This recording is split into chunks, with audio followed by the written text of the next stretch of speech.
I feel back. The following program is brought to you in living color.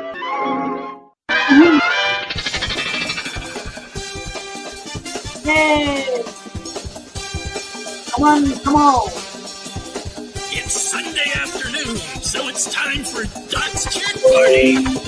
Join Doc, co-host Jeff Kendall, and their guests for 2+ hours of fun, frivolity, and maybe fisticuffs. And now, here he is, your host, Doc. Docus!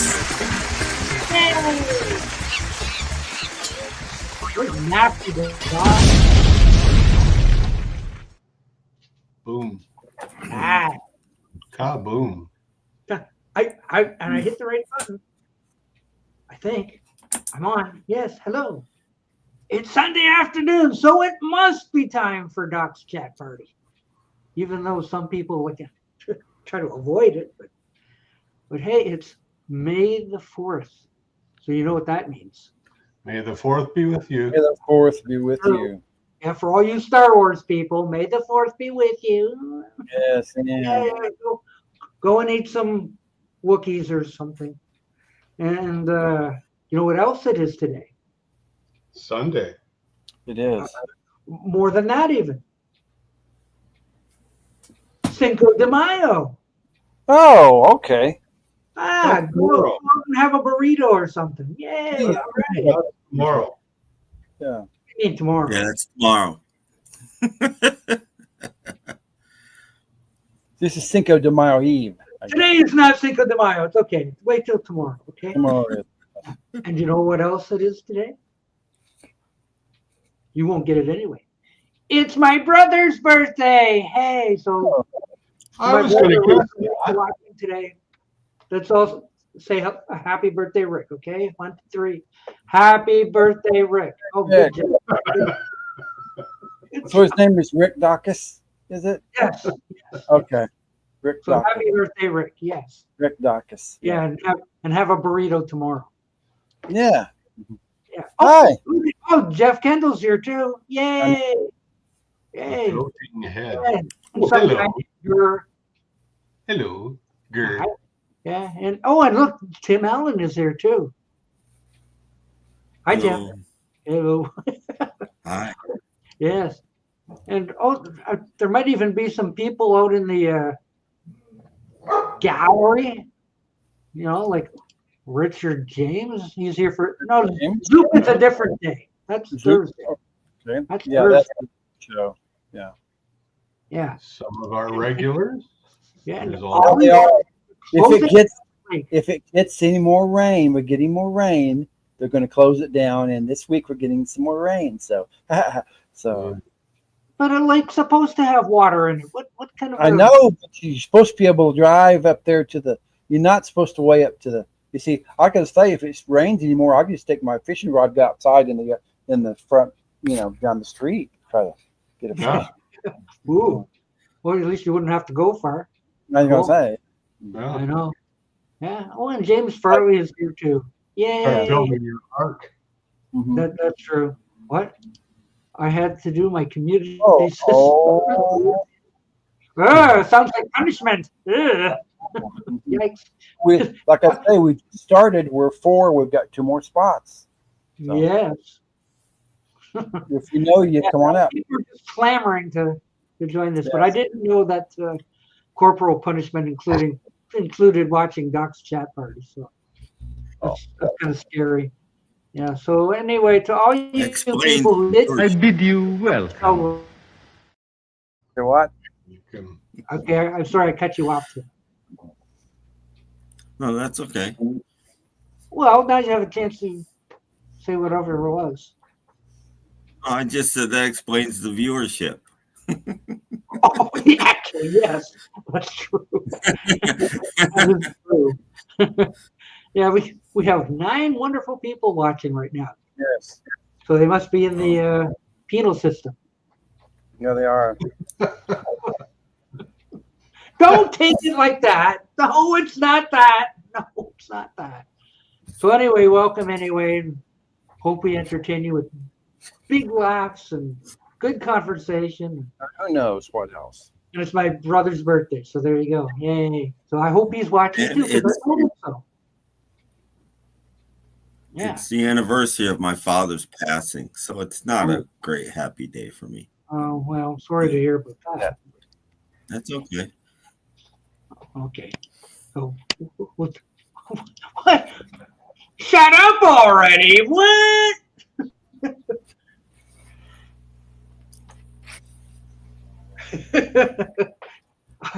I don't know, but somebody deserves to be in the penal system for that. Does anyone like a big country? I live in a big country. Well, Just big saying. country, buy okay. big country on the album, big country. Not an 80s guy. They were okay. Not. Hey, Steve, you don't have to watch us. You can go outside. Exactly. That's what I Walk around with your just go outside already. Just kidding, my friend. I have Just an idea, kidding. Steve. How about a ski lodge outside? I'm doing ski lodge outside. I'm on the terrace. You know, can you drag your computer out there and do a ski lodge outside? That would be interesting.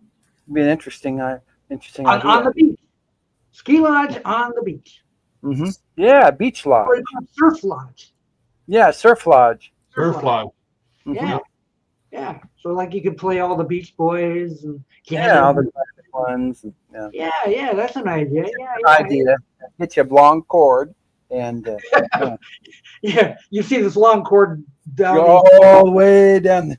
Yeah. Oh, No, it's step on my cord. Yeah. welcome to Surf Lodge. Yes. You are listening to Surf Lodge. Mhm. It's an idea. So, It's an idea. Yeah. He's probably thinking it over right now. yeah. I never thought of that. That's a long doubt cord at the end of a day in a life too. That's a very long cord. Haha. Very long. I forgot to do our sponsor here. Oh, Your sponsor. Yeah. Today we're sponsored by Tim Allen's Cocktail Canterbury. Cocktail. That's interesting. Canterbury. Cherry juice or what? That's interesting. Yeah. Oh, have you not had cocktail Canterbury before? Yeah. Mm. We get ocean spray out our way. Wait. Cranberry cocktail. Okay, that'd be good. Less than a mile down the road from where I live, there's big cranberry fields, and they are ocean spray. You get And do they like walk through the fields and well, they got this machine with a big wheel on it. They flood it and they go through and they cut the stuff off. And it's quite interesting to watch them do it. crazy? No, they usually have cranberry juice every morning. Kind of makes me All the fields all split up in these Okay. berms, and they flood just the an berm. idea. There they There's go. no chance of doing ski lodge outside. Have to submit paperwork to Tim Allen for him to allow me to leave the premises. Really? Like under house arrest or something? Jeez. He usually gets turned down unless I give him donuts. Maybe he's particular about his donuts for all I know. Might be. Take him to Pancake Circus. That'll There you sway. go. Yeah. Waiting for somebody to do Pancake Circus. So yeah, but that's out of your way though. I guess I understand. But really, are there seals on Seal Beach? Oh no. I don't know. We'll have to ask him. I've never been there. Well, the signs say Seal Beach. I'm going like, all I saw was a big berm. Mhm. You know, like I guess the berm is there to protect you from a tsunami. Yeah. Something like that. It's weird. So what happens if you climb the berm? What is there seals out there going? You find yourself in Burma. Oh, Yeah. Burma. Okay, I don't know. That's a mystery that needs to be solved. What's on the other side of that berm? Yeah, see, Steve, you can have a Steve and Schnee at the beach video I'm Steve McSteen. I'm in the beach, and we're gonna. Well, Yeah. well, I suppose there's lots to do out on Seal Beach, I Mhm. guess. So we'll probably see that soon. Yes. Right. Okay. So okay. There's Oh, they barbecued them all, so everybody got. no. At least everybody's got a pair of shoes. You know, 'cause they have I didn't know they were good eating. and handbags and whatever you make out of them. Oh no. Like that can't be. No. Well, anyway, maybe we should talk a little bit about music. Music. So let's go over to Jeff Kendall here and see what he has. Right? Like you mean like new stuff? Yeah, new stuff. New Okay. Well, first of all, part of my eBay stuff came in, and I've got. If you like this group, you'll like this CD. It's called The Who by Numbers, and yes, it does have bonus cuts. Yep. Really good. I got this one, and Has, got Jeff, CD. Jeff, What's has anyone ever connected the dots on the album cover? I've seen it a couple of times on the album. I see it in the record stores all the time. Yeah, Yeah. yeah, That's for my new. CD stuff. Wow. I got as well. I sometimes go in with a marker and do it myself at the record store. And it has bonus tracks as well. And last but not least, from my eBay stash, I got this is the soundtrack to the Quadrophenia movie Ooh. by The Who as well. And I actually decided to go to a thrift store yesterday, and a guy walked in with a big box full of CDs. Ooh. And he was trying to get some extra money. So I gave him $1 a piece for both of these. I got the greatest hits of Lynyrd Skynyrd, My favorite. 99 cents, and I've been watching the Osbournes on YouTube. I really liked that show back in the 90s, so I got the very best of Ozzy Osbourne for 99 cents. Yeah, and and a candid interview with Ozzy. With Ozzy as well. So Wow. Cool. pretty good haul. Yes. Very good. Yeah, I'd buy that for $1. Mhm. Tim, you got anything? I don't have anything new. However, I wanted to note for me a very sad passing that most people don't even know happened, don't even know who she was. But a couple days ago, we lost Jill Sobule. Does anybody know who Jill Sobule is? No. I don't think so, no. She had a hit in the late 90s called I Kissed a Girl. And I like it. It was, I don't know, it was everywhere. And then they used her in a couple movies, some of her songs, and she's had a great output. She just never, one of these people that just never really made it. But this is her first album. It's the one with I Kissed a Girl on it. And it also has Supermodel, which was in a film. I forget which film. And this is probably my favorite album of hers. This has a song called Cinnamon Park. It's one of my favorite. I just love this song to death. Yeah, $7.99. And she was a friend of Fran. If you've ever seen Fran Lab, she's actually been like on her live stream, not like in a screen, but in the lab. Cool. And Yeah. I was like, wow, that's really cool. Another one. Every one of these has at least 3 or 4 amazing songs that I really like on it. She was just a unique, very quirky songwriter. Very cool. She didn't write My Pal Foot. And no. And I missed one. Oh, here it is. Like, there's 5. I knew there was 5. This is the greatest hits. Oh, okay. So there's a greatest hits comp out there. She's only 66. Her her house caught fire. I think it was her house. A house. There was a party at a house, and it caught fire, and everybody thought she was out, and everybody got out but her. Woo. That's a shame. Yeah. So I was very sad. I think this happened Thursday, maybe. Oh, just recently. So I was very, very sad about Jill Sobule. So I wanted to show what Jill Sobule I have. Yeah. James Farley said he watches Fran Lab and saw that. Yeah. Yeah, she was doing a live stream one day and there was a knock on her door and she's like, I am expecting someone, hang on. And she goes and gets the door and it's Jill Sobule. I'm like, oh my God. Wow. I was probably the only one, almost the only one in the chat that knew who she was. Cool. Wow. Well, Jill died just a few days after opening for The Fix. Saw a few short clips out there the next day.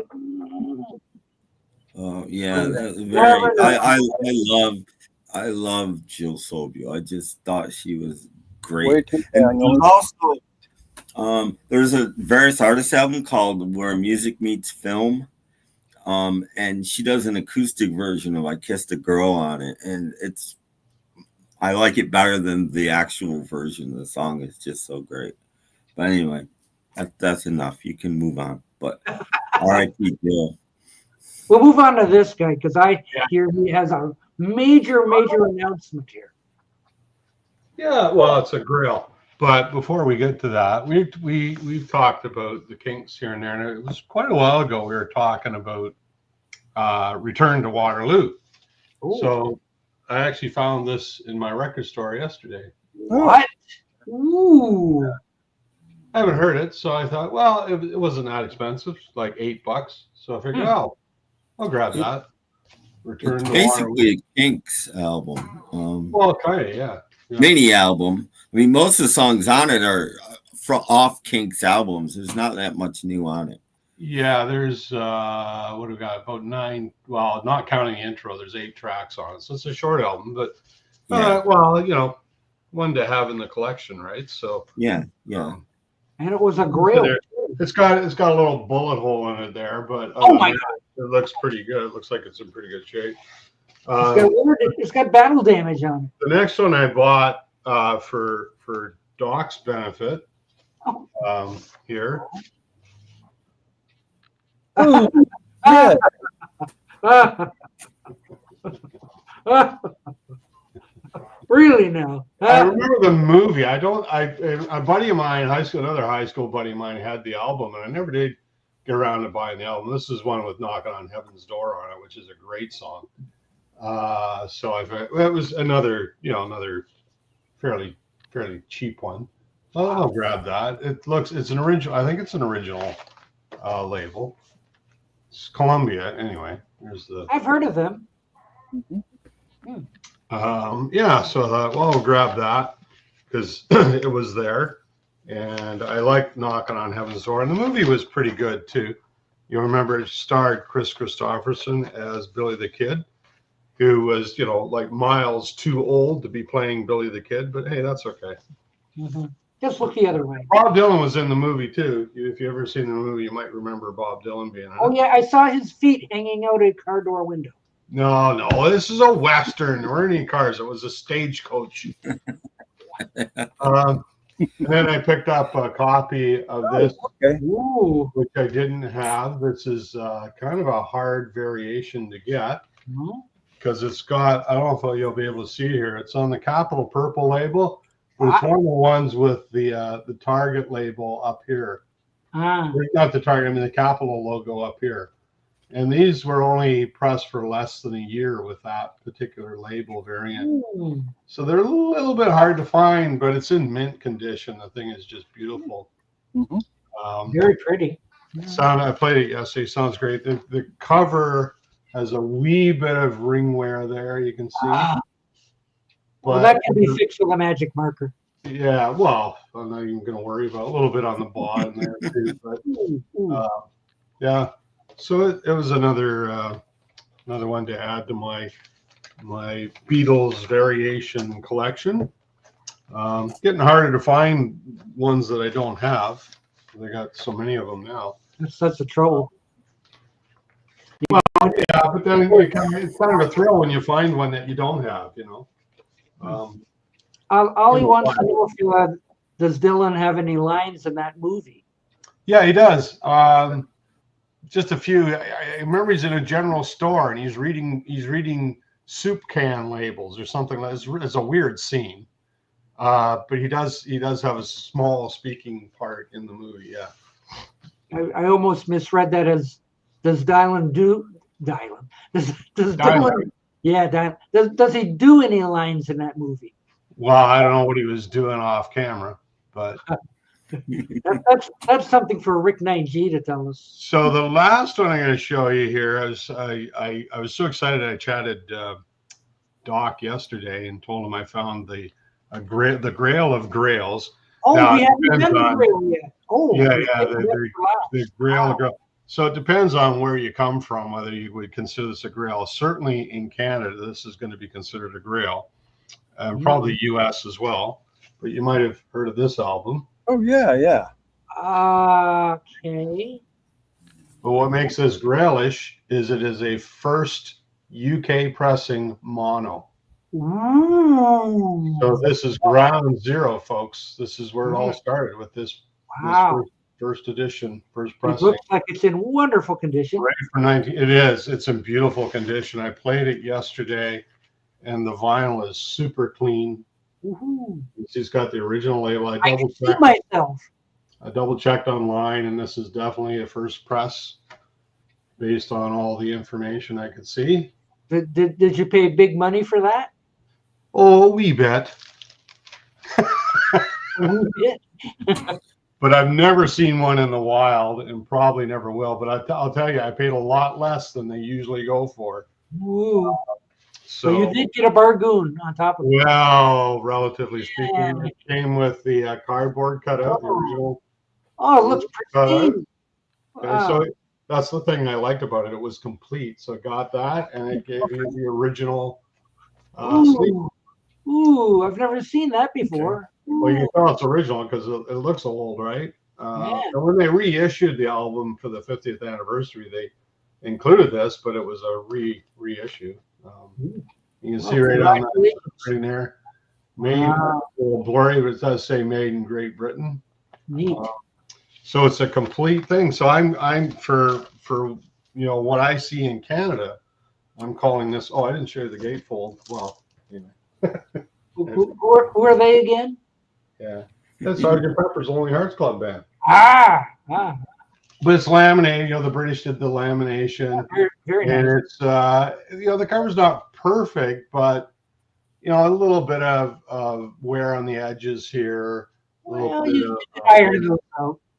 It's not water damage. When I first saw it, I thought, well, it's water damage because it looks a little funny down here, but it's not. It's just the age of the thing, and it's thin. These covers are fairly thin. But 64 years old or something. Well, it's 58 years old. Yeah. Wow. So, but look how beautiful it still looks, though. It's just absolutely gorgeous. You put a fried egg and slide right off. Yeah, this is ground zero for this album. First press UK mono. So that's why I grabbed it. Anyway. Yay. Yeah, sounds fantastic too. Like I know they remixed it in 2014 and did all that stuff. This thing still sounds great. I'm going to do an A/B. I want to do a comparison, and I also want to compare it against our Canadian mono pressing to see what could be the same.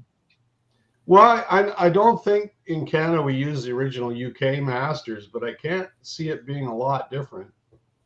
But we'll see. Like the first few Beatle albums in Canada, they used the original UK master tapes for them.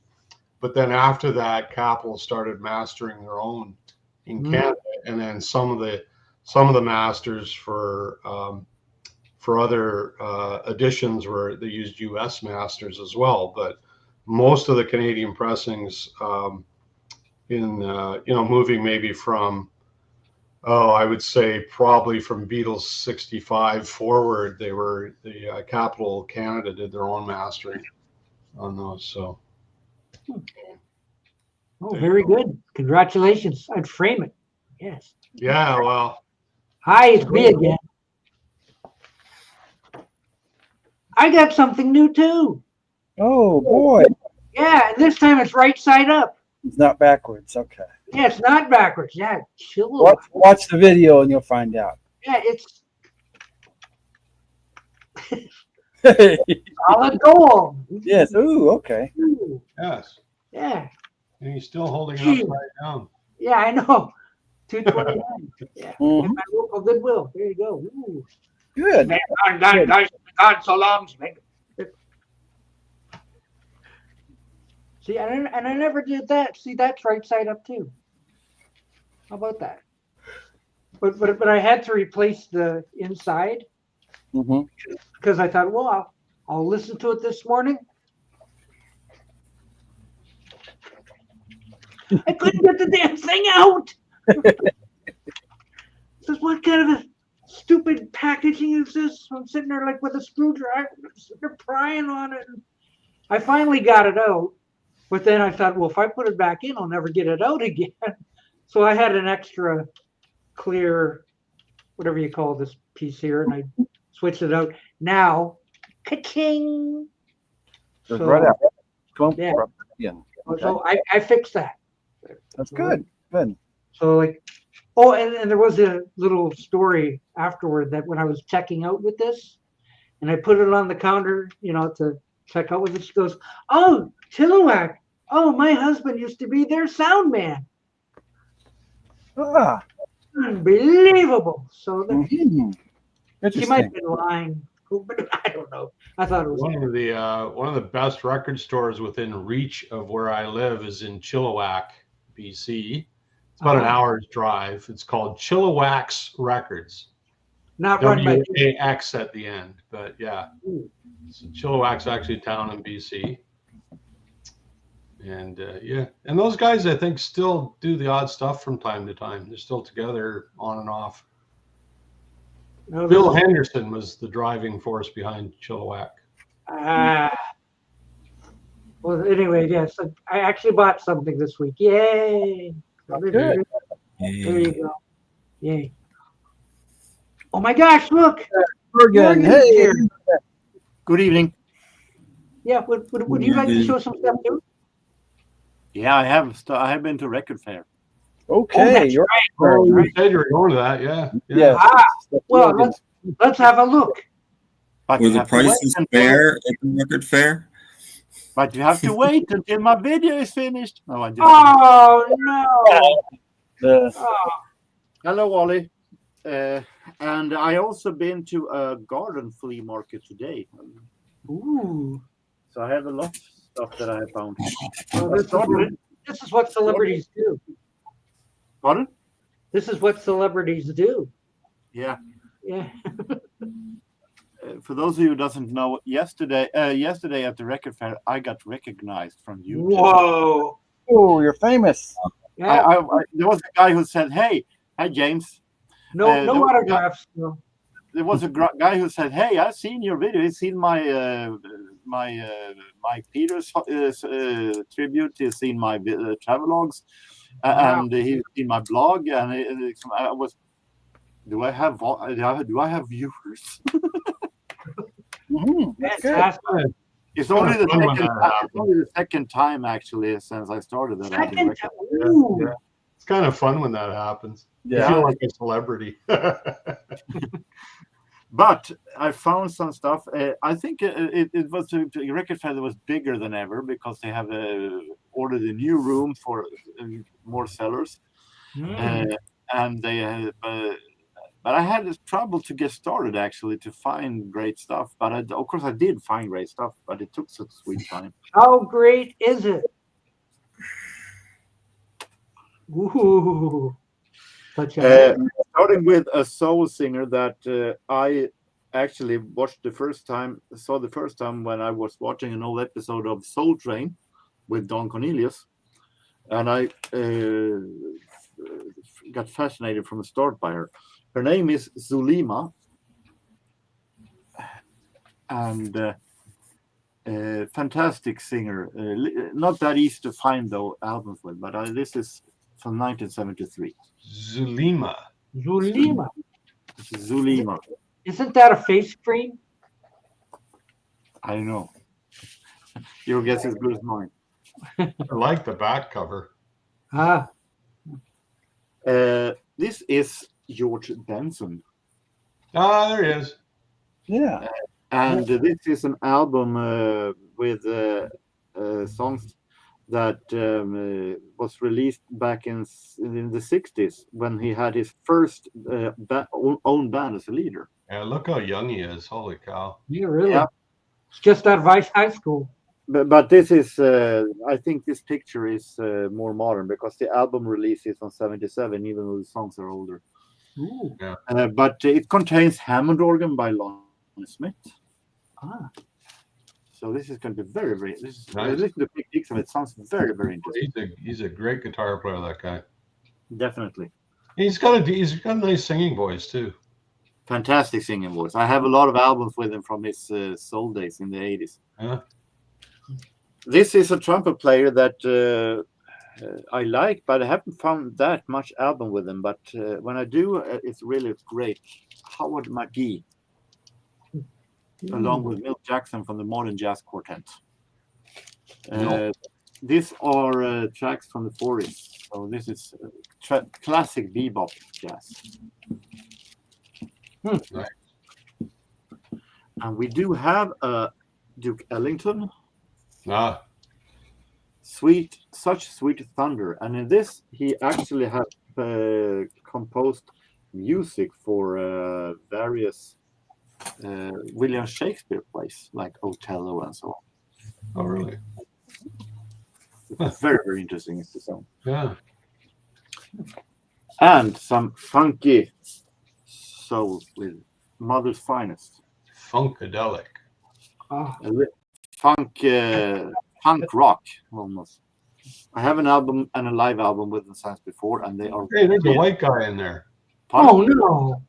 A couple of white guys in there. Yeah. So this is really this one white guy here. No, okay. Oh, there's two there. No, it's two. It's two. I'm sorry. I like this guy. I like these guys. So the album before this one was really fun. Nothing The but guy on the bottom kind of looks like Rick James a little bit. yeah, but he is not here though. No. I'm just saying, it looks a little bit like him. And 2 CDs. We have The Killers.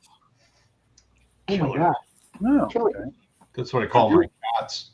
This is from 2006, and it's produced by Flood, who also produced some of the Depeche Mode albums. Very good. And U2, I think you worked with U2 a little bit. Pardon? I think you worked with U2 a little bit. Yeah, I think so too. Freak Power, the drive-through booty. I didn't have any idea what it was until I looked at the back and said it was produced by Norman Cook. Oh, well, that changes everything. And yeah, but he is Fatboy Slim. Aha! Kind of looks like Casper the Friendly Ghost's hand on the cover there. Oh no! But I'm a huge fan of Fatboy Slim. So this is pre-Fatboy Slim. It's very, very interesting sounding. And today, I managed to find like hours ago. Yep. Ah. Oh, it's the Sam. Cookie. Huh? Yep. In Sweden, we had a little bit different setup when it comes to Sesame Street. We got in the 80s a Swedish version called Svenska Sesam, Swedish Sesam.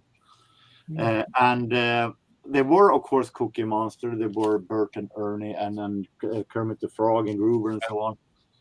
But we didn't have that much puppets. So guys like the Count and the Big Bird were never featured in those. Really? But what did they have instead? Instead, we had Swedish actors.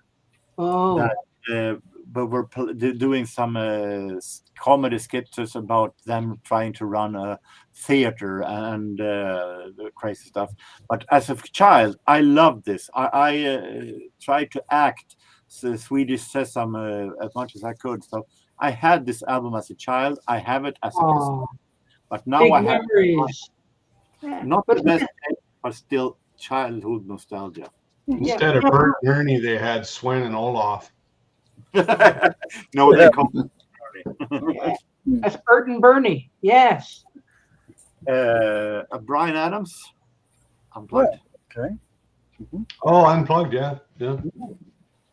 Yeah. Somebody should go plug him in. And just those that I found today costed only 50 cents. Wow. Jeez. Including these 45, 50 cents each. We have an 80s with British Climate Fisher.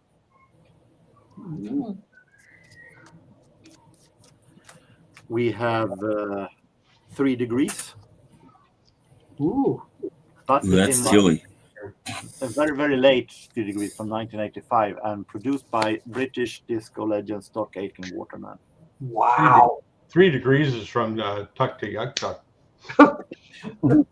Yeah. How about some French very early synth pop? Yay! Space. Just blue. Space had the debut album was pretty big here in Europe. This is from 1979, so this is very, very early synthesizer music. They are dressed. You can see them as some kind of a Daft Punk before Daft Punk. They were dressed in astronaut helmets and astronaut suits and so on. No one would recognize them. Yeah, space was a big theme back then. You know, I think of Out of the Blue by Yellow and all those things. Everybody was in Star Wars space thing. You know, it's pretty funny. I only found stuff from their most famous albums. It's very fun to find something from them from their other albums. Ooh. With a gatefold. That's dangerous. Album record but a gatefold. Wow. Look how shiny.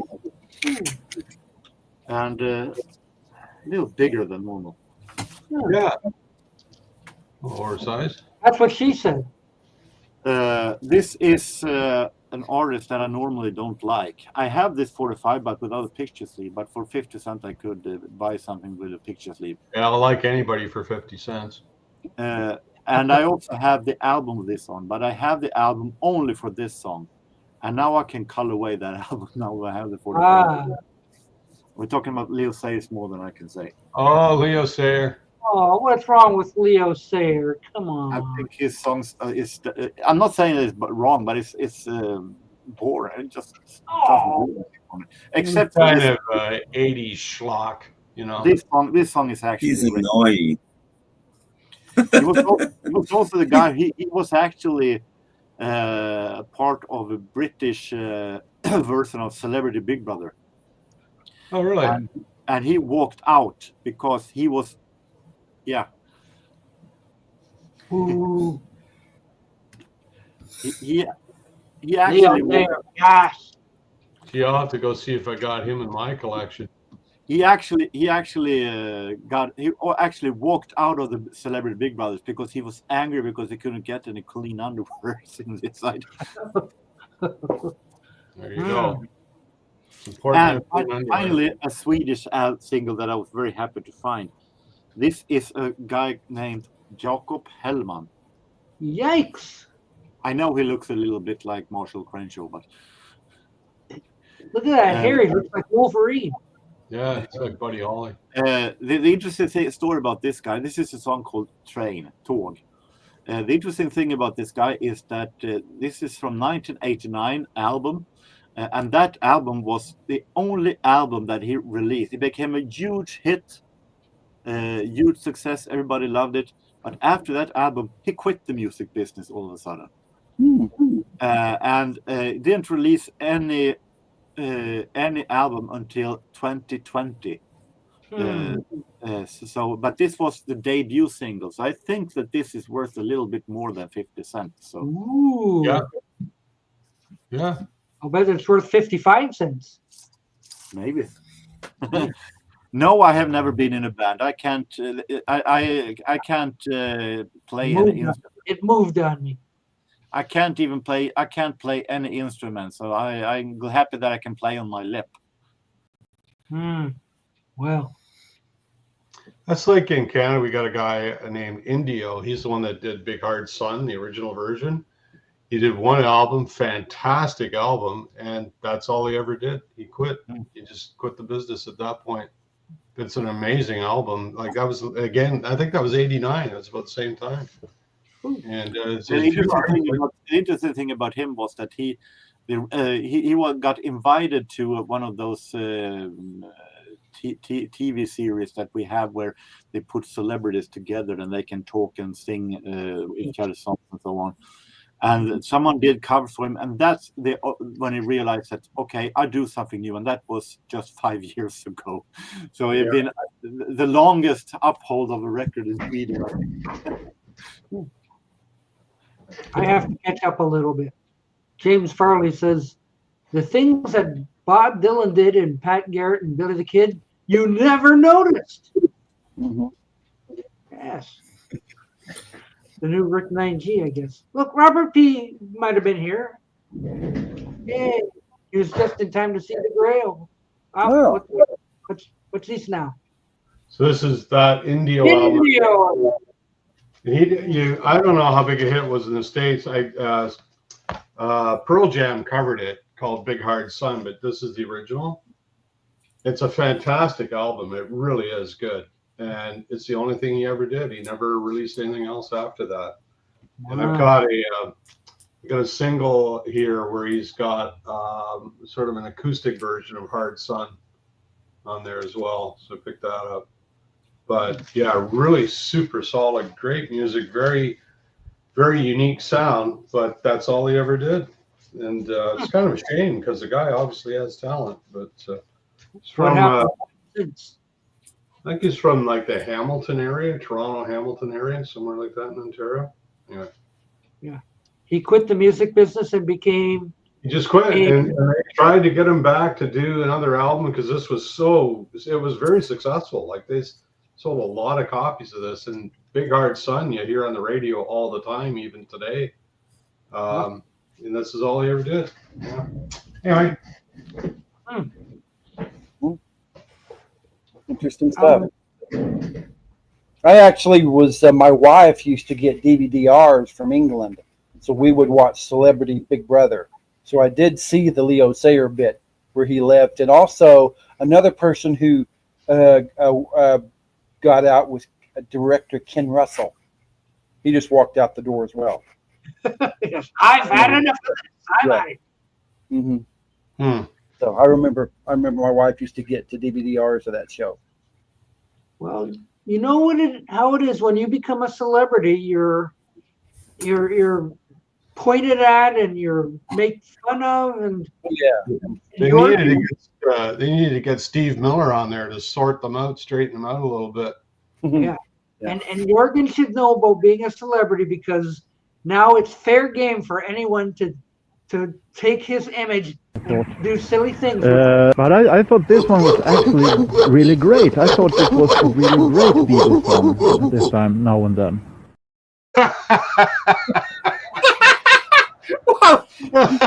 I assume it's AI, but okay. I must rip that. Okay. Oh, Peter. I must rip that later on. I'll save it. I love it. That's the pitfalls of becoming a celebrity. So I didn't know they had gorillas in Sweden. Wait! There's more! Please search work! I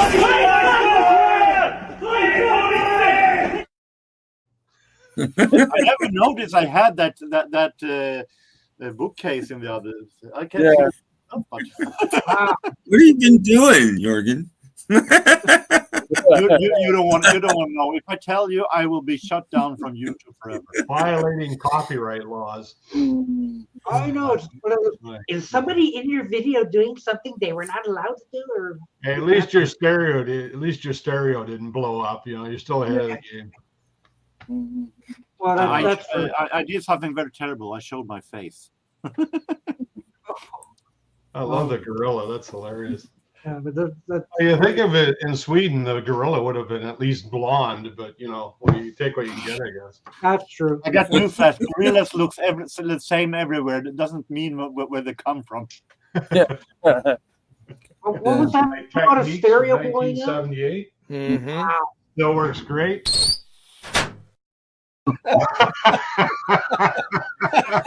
Oh my God!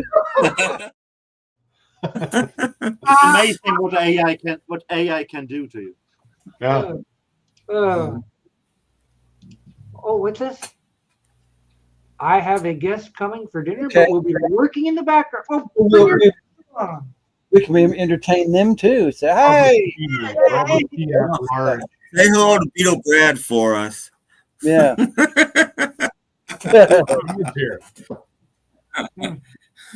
Dinner Brad's here. Yeah, Brad's here. Such an honor. Oh, dear. Oh, yeah, Peter Boothroyd was at it again. So, Yeah, that's good. Guess who's coming to dinner? Sidney Poitier? No, the guys, Might be. Never know. Burton and Randy. Ah, Randy. Bert and Ernie. Sven and Olaf. Yeah. Sandler and Young. You never know. Mm-hmm. No, I guess. Oh my goodness. I guess Stephen Schnee has gone outside. Yeah, Richard Dawes. Oh, didn't you hear? He's no longer a member of the vinyl community. Well, sorry about that. Yeah.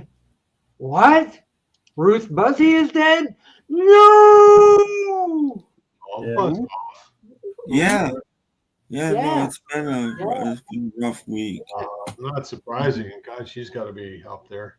I know. Let's check this out. Yes, Ruth Buzzy has left us. What a shame. Dang. 88 years old. She had Alzheimer's. I didn't know that. Mm-hmm. Oh, what's that? A Ruth Buzzy record? What's that? Because you knew it, you couldn't remember it. It's because you got Alzheimer's too. Oh, Mike Peters. Oh, the guy from The other one. yeah, him too. Yeah. Mm-hmm. Yeah, he did too. I'm Just hope you agree. more worried about Ruth Buzzy. Yes, at 88, yes. Yeah. Yep, she died as well.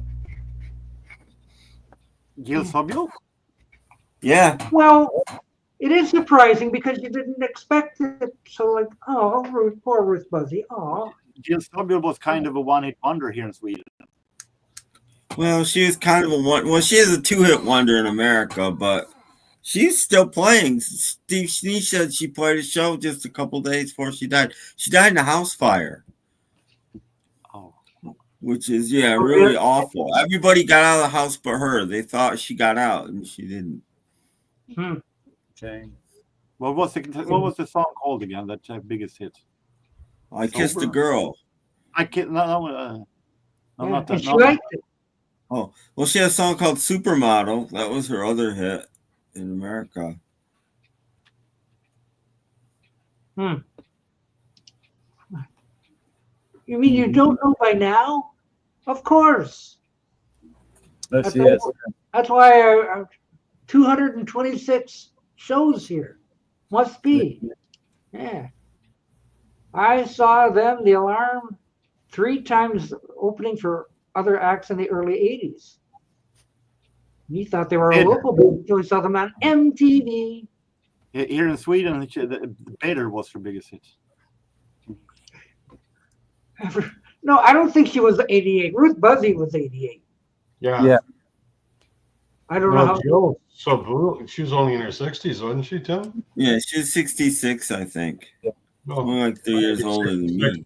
My age. See, Ruth Buzzy had dementia and Alzheimer's, so I'll be 66. What fascinated me about when it comes to Mike Peters is the fact that he was really a fighter, because he had a cancer disease hanging over his head for almost 3 decades, and he battled it and he survived, I think, 3 times. He started a foundation for cancer survivors and the discovery of and the information about cancer. He tried to do a protest. This album here called "The Poppy Field" was normally released as in a fictive band, the Poppy Fields, because he made up a fictive band, to make a point that there are age discrimination in the music business. So he was a fighter in many ways to try to make the music business and the world better. Unfortunately, he didn't make it last time. Cancer took took his life, unfortunately. Leukemia. Yeah, Ollie, you mixed up Ruth Buzzy and that lady there. Jill Sobule. Yeah, I can't pronounce it, so yeah. Look her up. Look up I Kissed a Girl or Supermodel, or just a song called Cinnamon Park, which is probably my favorite song she ever did. It's about Giggy in the late 60s, early 70s. It's really cool. Well, in 9 minutes, Robert P. is going to have church people coming. And you're going to have this playing while church people are coming? We'll have to be real careful what we say. We'll have to behave. We'll have to behave. We promise. Yeah. May the Cinco de Mayo Day. Yes. And it's also going to be Hunter's 10th birthday. Dude, dinner. Yeah. You'll be filling up. Star Wars Day. Yeah. Star Wars Day today. May the 4th be with you. True. That's right. Wow, that's terrible. I do better with Tony the Tigers. Do they have, yeah. Do they have Tony the Tiger in Sweden? Yes. They do? He is on the cover of Frosty's. What does he say? They haven't translated it. Oh, he's got laryngitis. Ooh. It says great there also. From what I understand, but it was He would say fantastic. Fantastic. What do you think of Tim Allen's cranberry cocktail? From what I've seen of commercial cartoons that he made, they say great there also. Yeah. Okay. All good. Wait, what? Today is Joe Mayo Day. I'm not so sure about that, but I thought every day was Joe Mayo Day. It's Joe Mayo month. Something like that. Yeah. So all cool. All cool. So anyway, Jorgen, what are you going to do with your newfound fame and fortune? Well, I'm going to buy myself a house near the ocean, and I'm going to make a world trip tour, and I'm going to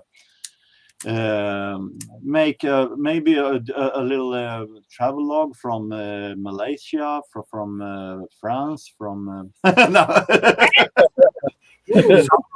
summer residence in Port-au-Prince, and So, like, how often do you get approached looking for autographs and stuff? I can only remember one time that I've been noticed from a video before that. So this is the second time only. Wow. That's why I got so shocked. Someone noticed, have seen my videos here in Sweden. Aren't you that guy? You know, I thought only Americans watch my videos, or Canadians, or British, and. Well, if you want to get to notice more, you got to do clickbait stuff, such as this. 13 secrets the Gilligan Island cast tried to keep hidden from you. Mm-hmm. That's what makes people tune in. Well, number one, it was filmed in a parking lot. Yeah. They didn't want me to know. The lagoon was just a pothole Mm-hmm. filled with water. I will at least they kept it under a half an hour. Hooray for facts verse. Mm-hmm. But I was like, come on now. Like, what don't I know about Gilligan's Island? Yeesh. So anyway, that's our. Oh no, yeah, that's our clickbait of the week. Thank you. So, facts verse. Okay. I've been watching these videos where you get 5 bands that so-and-so hates, like 5 bands Pete Townsend hates, 5 bands Paul McCartney hates. Turns out I see those too. Yeah, that's true. Turns out they all hate each other. Yeah. I don't watch anything with the word hate in the title. There's enough. Yeah. It's so bogus. You know, I want things that people like. I don't want to. Oh no, Don Wells had fake teeth. Oh, we didn't. Oh, we don't know that. Hmm. That's new to me. Yes. I Is that all wonder that- if anything else was fake. Was it just her teeth or something else? Yeah. Maybe Her we don't teeth. want I don't care about her teeth. Mr. Howell never really was a millionaire. I've never been a teeth man. Yeah, neither have I. I mean, it's better if you have some, but What does that mean? Does it mean that you don't have any teeth, or? No, oh, Could be. no, that's not what it means. might be. They didn't want you to know. So. Yeah. On the Gilligan's Island show, yeah. Yeah, Hmm. I don't know. Could have been. Now that would have been in the 60s. So back then, if she had fake teeth, she would have had to put the polygrip and put her teeth in like that. You know. Well, with the money she made, she probably got dental insurance or something. Yeah, she could have had. Yeah. Yeah. Mhm. But that was the 60s were the polygrip days. So. Mhm. Mhm. Okay, so that's our clickbait of the week. Not very good, it wasn't. But you never noticed. Yeah, we didn't run up and yank on them or nothing. So. I didn't get much this week from even the professor of rock. Did he take a vacation or something? Yeah, his feelings hurt. Oh, she had veneers on. Oh, Oh, okay. Mhm. but you weren't supposed to know. Did they have veneers in the 60s?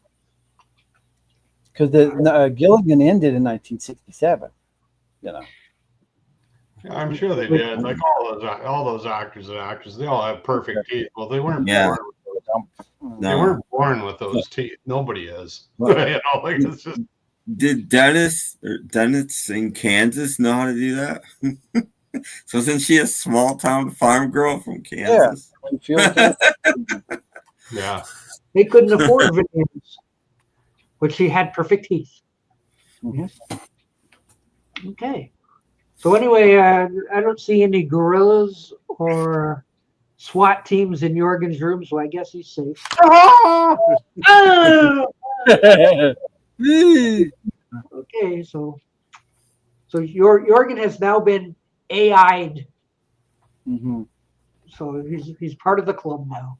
I feel that like my soul has been ripped out. I think that is the worst kind of thing they've done to my career, to do such stupid spoof. I'm going to sue that.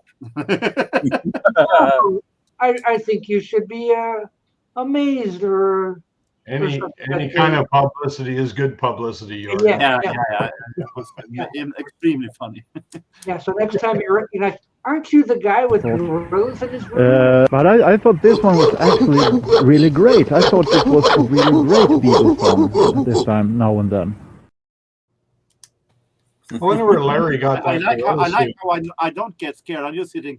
What the hell? Yeah. So, congratulations on being AI'd. Yes. What's next? Tune in next week to see who's next. I don't want to know. I don't want to know. None of we're going to miss AIs. We all have AIs. They're probably going to do one about me when I was in bed last Thursday.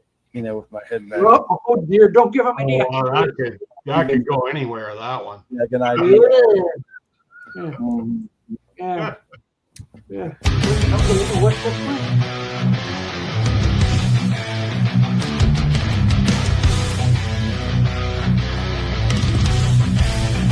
He wakes up in the morning, already feeling great.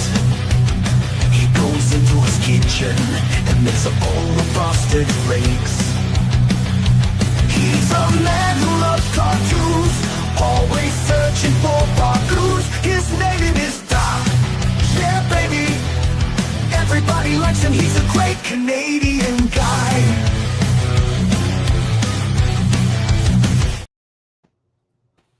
Where does he get this stuff? Oh. And I do not get up in the morning looking like that. No. He sleeps with his glasses on. Yeah, I never thought of that. Yeah. Craziness. Yeah. So, yeah, we've all been AI to death. Yeah, I'm assuming that the creator is Peter Boothroff still. Yeah. Oh yeah. Mm-hmm. Yeah. Well, yeah, we got that one too.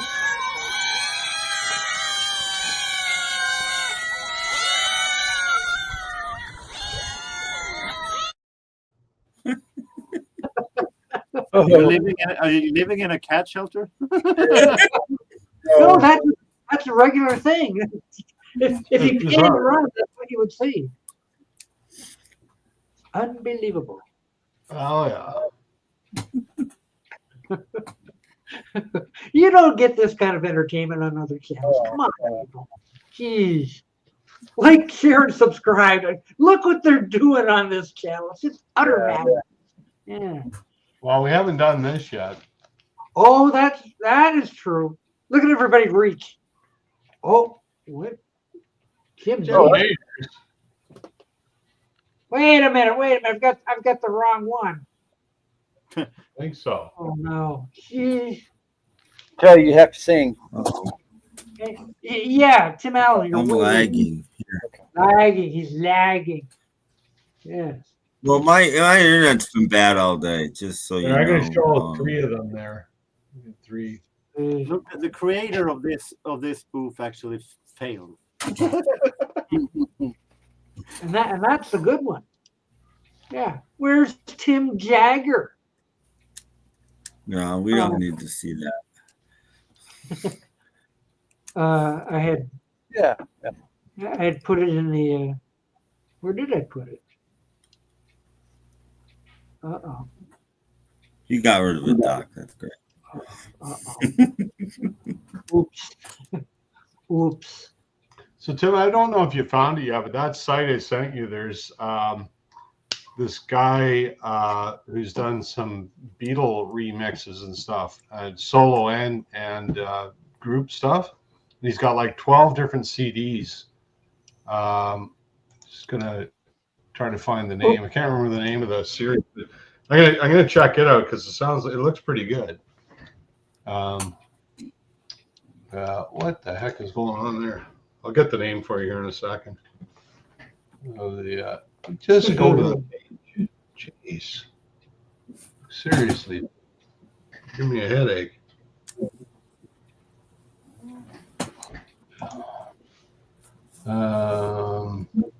Let's just go to it. Let's see here. It's called, the series is called The Beatles Uncovered. So just do a search for The Beatles Uncovered, and there's like 12 different CDs of stuff you can download. It's pretty cool. Yeah, both solo group stuff. It looks like he's done. Go ahead. It looks like he's taken songs and he's remixed them and he's stripped them down and he's done all sorts of interesting things. Hello, DJ Trish. Hello. Hello. That site I was telling you about the other day, has you ever heard of the Lost Beatle tapes? It's like this series of 25 discs. He has all of those on there. Oh, okay, cool. I've heard of the Lost Lennon tapes. Yeah, there's the Lost Beatles tapes, and he's got all of those on there. I've downloaded well more than 40 gigabytes worth of stuff off of that guy's site. How Tim spent his summer That's a lot of music. That's a lot of music. Yeah. That Butterboy stuff you're talking about. Yeah. I haven't been to the site yet. I gotta check it out. I was gonna go to it, and then I found this other one, and I got sucked into that one. Yeah. You know, I'm into Nuggets. He's got Nuggets expanded. It's 35 CDs. Oh my goodness. Ooh, yeah. Rishikesh tapes. I can imagine that's like in India they were recording. Did they have a tape rolling?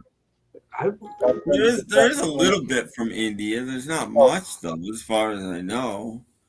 Well, didn't that kind of become the Easter sessions? Isn't that where that ended? No, that was recorded at George. But there's Happy Birthday, Michael Love. Right. I've heard of bootleg guys recorded in India, and there might be another song or two, but not much, as far as I know. Is it true that Brian Forster is related to Alfred from Batman? I think not. Heard that. I think not. Ward Reese has some good Beatles CDs. Mark that down. Write that down. It could be a thing. Well, this guy I'm talking about, his name is Mike Soloff, or something like that, who's done these mixes. And I haven't heard any yet, but it's really, I've sort of looked at the track list of the different Mike Soloff, Solof. I've looked at the different things out there, the different CDs, and yeah, it looks pretty cool.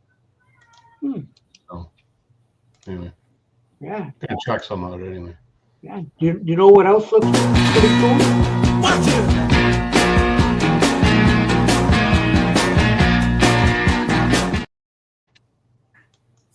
Okay, Brian Forster. I just wonder he didn't have a heart attack. Brian Forster is the step grandson of Alan Napier, who played Alfred the Butler. Get out! Get out! Get out! Get out! We've announced that first, other than Rick 9G or somebody. Yeah. Wow! I'm going to make a thumbnail on that. Yeah. Did you know that? Wow. That is terrific. Wow. Yeah. Cosmically Conscious was on the Rishikesh tapes, I'm presuming. Yes. I don't know. McCartney recorded a song Cosmically Conscious in '93. Oh. Well, maybe not. Okay. So I guess this is true then. Yes, it is true. Step grandson. Step grandson. What? We need Jorgen dressed as ABBA? All four of them? No. No. Don't go that road. No, we don't need to go down that road. No. No, that's a dirty rumor that we're not going to pursue. No. I'm dressed like Jimmy Smith instead. Ah. Of course, we could get an avatar of Jorgen. You know, because he's not on stage, so he might appear as an avatar. But I thought this one was actually really great. I thought it was a really great Beatles song this time, now and then. Why don't you just give him a banana, Jorgen? Yeah. I'm looking like I heard something, but I can't see anything. Yeah, we know Peter's getting ideas. Yes. I don't know where he got the gorilla from, but That's not a left field, that one, but it's funny. Give me that banana. Uh-oh. Oh, where? I think it's either Larry or Dolan in that gorilla suit. It's one of the other. Oh. So I think. I mean, Like you can't tell that's a guy in a suit. Probably the guy from Gilligan's Island. Probably Vito. It's probably Vito Scotti. yeah. Might have been. Dancing King, young and clean. Jorgen is a dancing king. I am the dancing king. Young. Oh, I don't even know if that's around anymore. What? I haven't played that. I haven't played that in. Is it still around? I'm over here? 72, and I feel great. It's still around. It's still around. Yes. Of course, there are a few things like. Light out Wanderlust. Yeah. I still don't know what Wanderlust is. What's Wanderlust? Oh, I wonder. Yeah. Boy, that'll wake everybody up. You know, some of us are fragile, you know. Oh, that's too bad. Much more of that, the rest of us will become fragile. I'd say the Swedish version of Je t'aime mon oubli with Lena Skog, because that is this is in the category hilariously bad, and that's what I collect. So, but that is one of my favorites. What's the worst song that you can think of that you still like? Well, if it was a worst song, yeah, how can you like something that you think is the worst? I think he means that kind of hilarious, but it's really a bad song, but it's so funny that you can't stop loving it. Yeah, so like movies, so bad that they're good. You know, music can be that way too. So bad that it's good. I collect those singles, so. I built this city. How about that? Oh no, that's everybody. That's just bad. Like I Walk the Line by Leonard Nimoy is so bad it's good. Okay. Unfortunately, We Are the Champions by Barry Williams is just so bad it's bad. You can't. I wish it could get good. I wish it could elevate itself, but something just happened. Yeah, Jorgen got attacked by the squad there. I think the gorilla won. Come back, Jorgen, if it's not too late. Oh, Jorgen, come. Oh, his square is still down here, but it's blank. What happened? I think Jorgen, what happened? Muted. Muted. You're muted. But he's not showing muted, but we can't hear you, Jorgen. It's because he's not talking. Just my friendly neighborhood webcam. There you go. There you go. I don't know. Thought maybe the police squad came in and arrested you or something. Yeah. No, just my friendly neighborhood webcam. Oh, unplugged.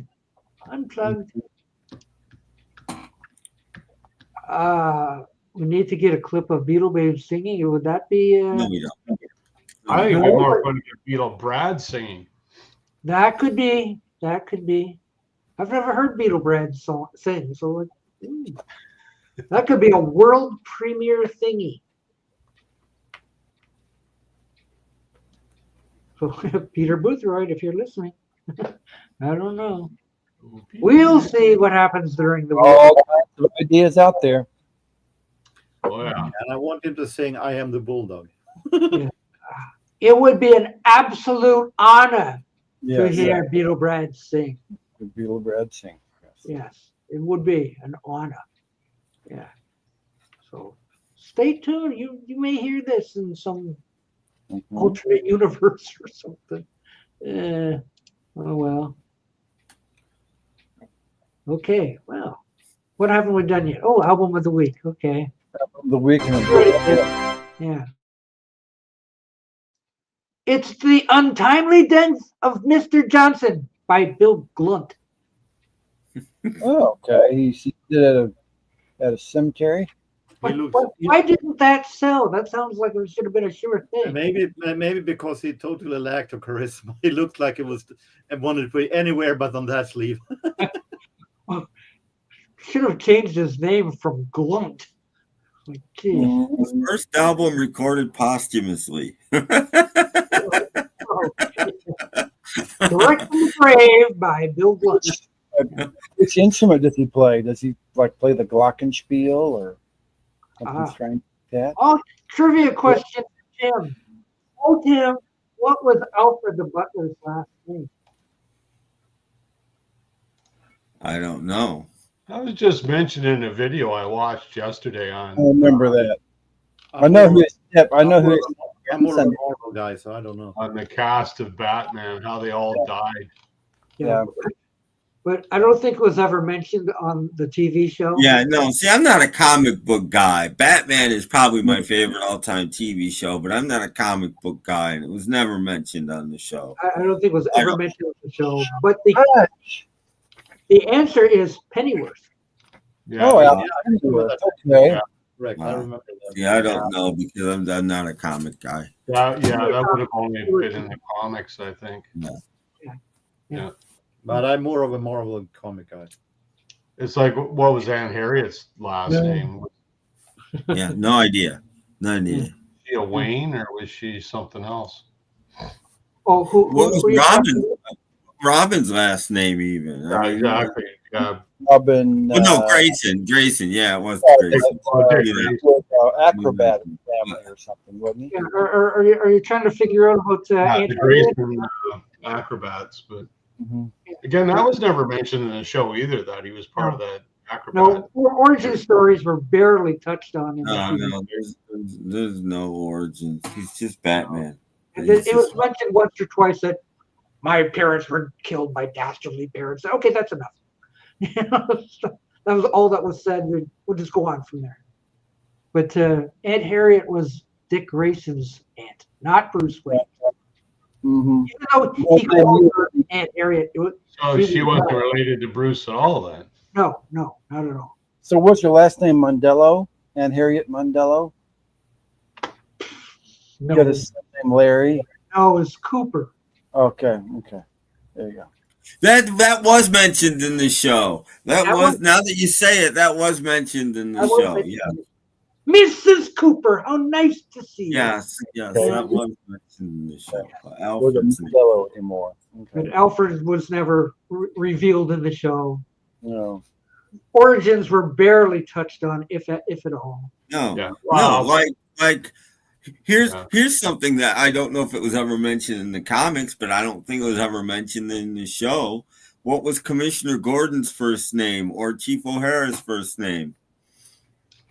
Well, I know one, but the other, I think, was a TV thing. So like James Gordon. But as for O'Hara, I think it was Stig. No, it wasn't. Somebody got it. That's a No, he was not a Wrong O'Hara. Yeah, no. I think it was Gomez.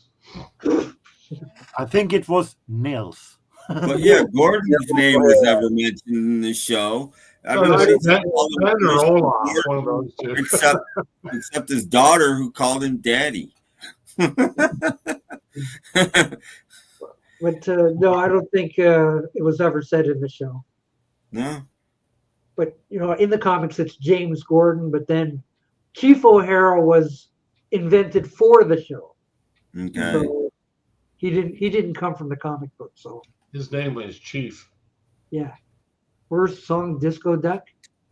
Disco Duck's not bad. Yeah, but he likes it though. That was the question. It's a bad song, but he likes it. Gail and Scarlet. Oh, as in, how would this go? Gail Gordon and Scarlett O'Hara? Well, that'd be interesting. Well, yeah, because Yeah. that was the daughter thing. So yeah, Barbara. That was the last. Yeah. We knew her name, but we never knew what we didn't from the show anyway. We didn't know Commissioner Gordon's first name. Yeah, that's season 2, and she didn't come on until season 3. So Or obviously, Daddy, yeah. I thought James Gordon was that carpool karaoke guy. Well, no, his first name was Commissioner. Yeah, his first name was Commissioner. His name was Lola. He was a showgirl. I guess. Hello, Christopher. Hello. Yes. Oh my goodness. We haven't played a commercial yet. Oh, all right.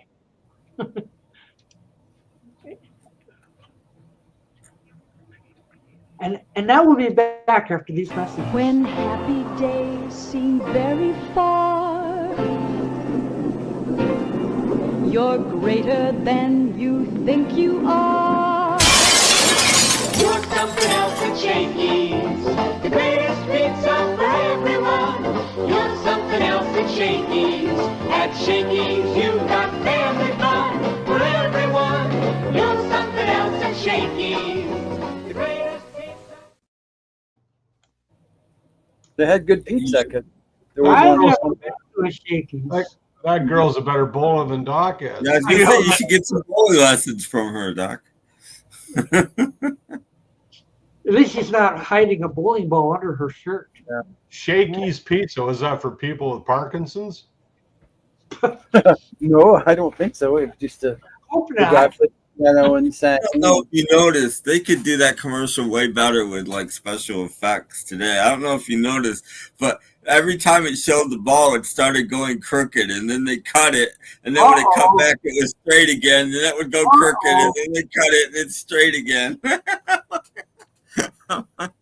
Okay. Yeah, what they need in bowling is sweepers like they have in curling. That's what's missing. Yeah, that sounds like an idea.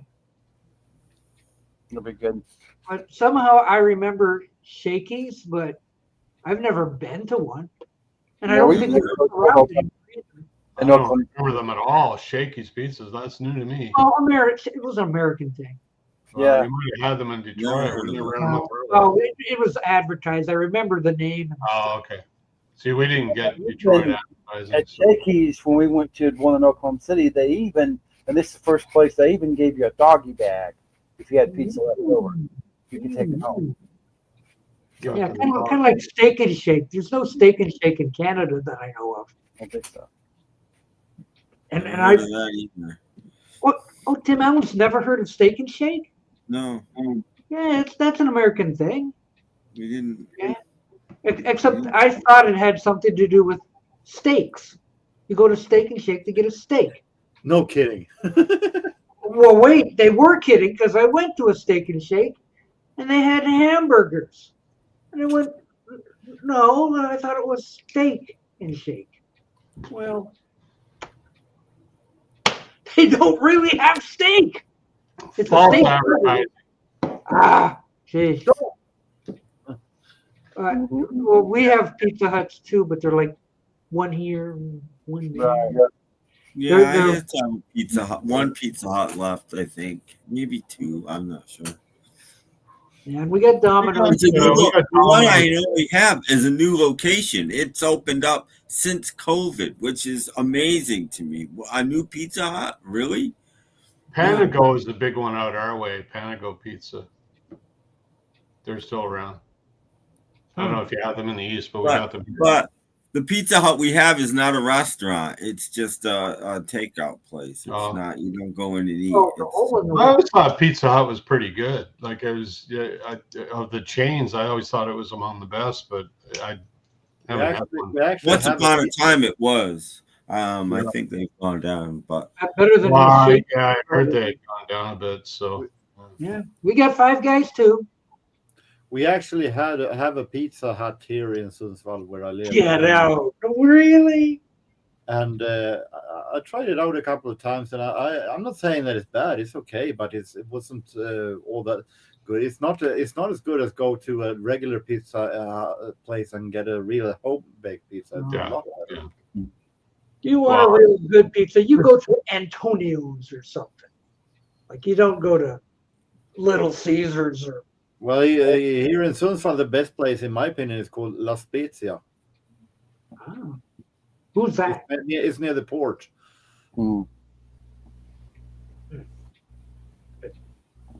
But Little Caesars has all those pizzas left to go, and you walk in there and that pizza's been cooked. Yeah, hot and ready. Yeah, hot and ready. Yeah. Except the last time I got a hot and ready, it was cold and burnt. Well, you should have brought it back. Well, we had already left. It was. Oh. You leaving. It's not like I opened it up and checked it out before I left. You should. I got it home and it's cold, and then just happened to flip the thing over to look at it. It's black on the bottom. Like what? They failed. That was the last time I went to Little Caesars. That was it. Never had Little Caesars either. Thank you, Mick. He has Googled the Shakey's. There's 45 Shakey's left, with 2 of them in Canada even. We're going rolling. We go see Shakey's. Yeah, I think one of them is in Tuk to Yuk Tuk. Yeah, it's frozen pizza.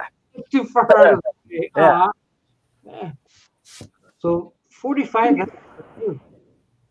Someplace I haven't yet gone yet, which is on my radar, is Buc-ee's. Buc-ee's. So got to go to Buc-ee's one of these times. That's a video. We got Shake Shack. Well, I know of one in Detroit, but that's it. There's probably more. Well, there's one. Yeah, where I live, they have all these pizza places, and they just put in a new one called Casey's Pizza, and they sell pizza by the slice. Ooh. Wow. And they show you a slice of pizza, and they pick an enormous, it's like a half a pizza, and it's only $1.99. I mean, 2 people. Where I used to work in downtown Vancouver, there was one of those right beside the building where I worked. Yeah.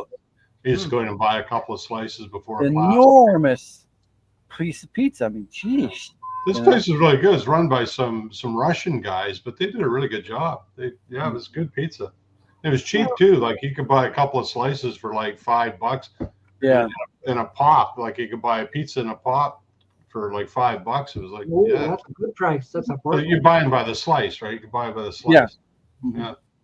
It was good. It was a little wee shop though. It wasn't very big at all. But let's see. Steak is a better cut than, say, if they ground up, I don't know, a neck or something. I don't know. Whatever meat that is, yeah. But it's ground steak. That's what makes it better, I guess. But I had the Steak and Shake, and it was good, but the surface was terrible. If you've ever been to a Steak and Shake, a little shaky on the service, were they? No. Oh, Shake sounds like one of those places where you order from a little thing that's parked next to you, and the waitress hooks a tray onto your car. That's what it sounds like to me. Like the Flintstones or something. Maybe she's on roller skates. The 15-year-old girl on roller skates come buzzing out with a tray and puts it on your car window. Yeah, but let's see. We went into Steak and Shake. Oh, wait a minute. Maybe I'm mixing my places up. Hang on. Uh-oh. No. I think it was Steak and Shake. I'm all shook up.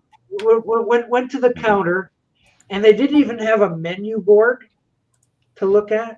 They just had a piece of paper that was taped to the counter, and badly taped at that. So we're saying, "Okay, I'll have this and that and whatnot," and the guy just kind of disappeared, and we're at the counter going like, I was like, did we get our order in? It was like, is there anything happening here? And it was quite a few minutes, and then somebody came out of the back with 35. yeah, that's me. I was like, what kind of service is this? So I don't know. It was okay. We ate it, and then that was the last time I was at Steak and Shake. So yes, Fred Flintstone is terrible. We were both terrible anyway. But I did win 3 out of 4 games though. Good. Couldn't break 100 though to save my life. But You didn't let him win on his birthday? once. I said 3 out of 4. Oh, I wanted to do good though. I wanted to do good. But, hamburger is the week-old steaks they couldn't sell. Ooh.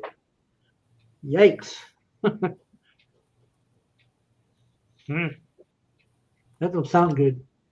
Name 2 songs with Shaq in it. Oh, that's easy. Love Shack. Love Shack, baby, love Shack. Yeah. Sugar Shack. Sugar Shack. There you go. Shack. Those are the only 2 I can think of. That's the only 2. Yeah, Love Shack and Sugar Shack. So Shack. I don't know the name of the song, but I think it's in the title. We go back to my little grass shack in Calico, Hawaii. That song that Betty Boop used to sing all the time. Oh yeah, Betty Boop's a real big seller. Does Jorgen like big country? Yes, I have a few. I have some big country albums. He likes big country. Yes. Yes, he does. I like the drums. I like the power. I like the production. There you go. See, we answer your burning questions. What are you talking about? We just need more of them. Or else I always wondered if they were just this normal average band one day, and somebody said, "Hey, you know what? We've never heard a guitar sound like a bagpipe," and then just. And also to have a little trivia here, we have Mike Peters, who also was the guest vocalist on a big country album. Actually, he was a singer for one album on a big country album. Yeah, so check it out, kids. Write that down. Was that after? I forget his name. Was it Stuart Adamson? Was that after he died? That was a hockey player. That I don't know, but I would assume so.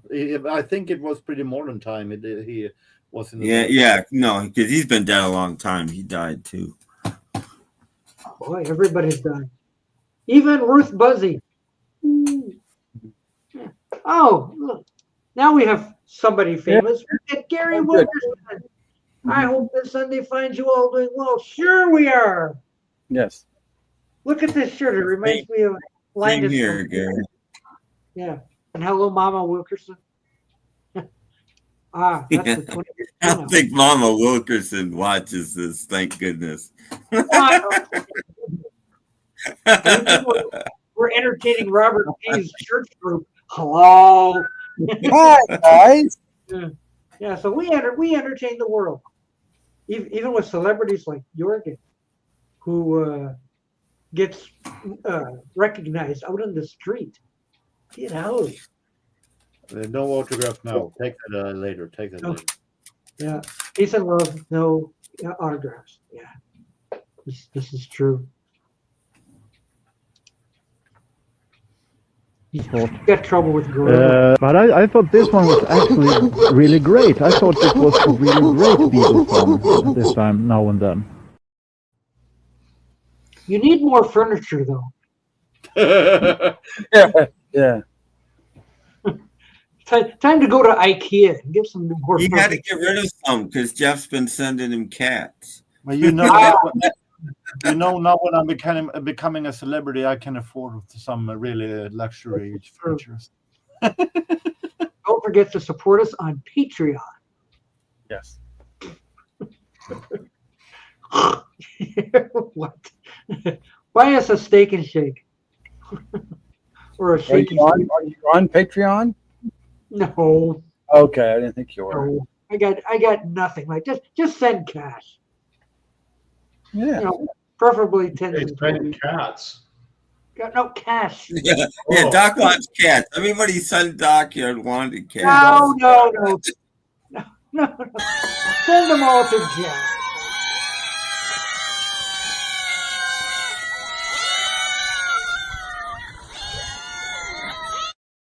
I like Jeff's. Jeff.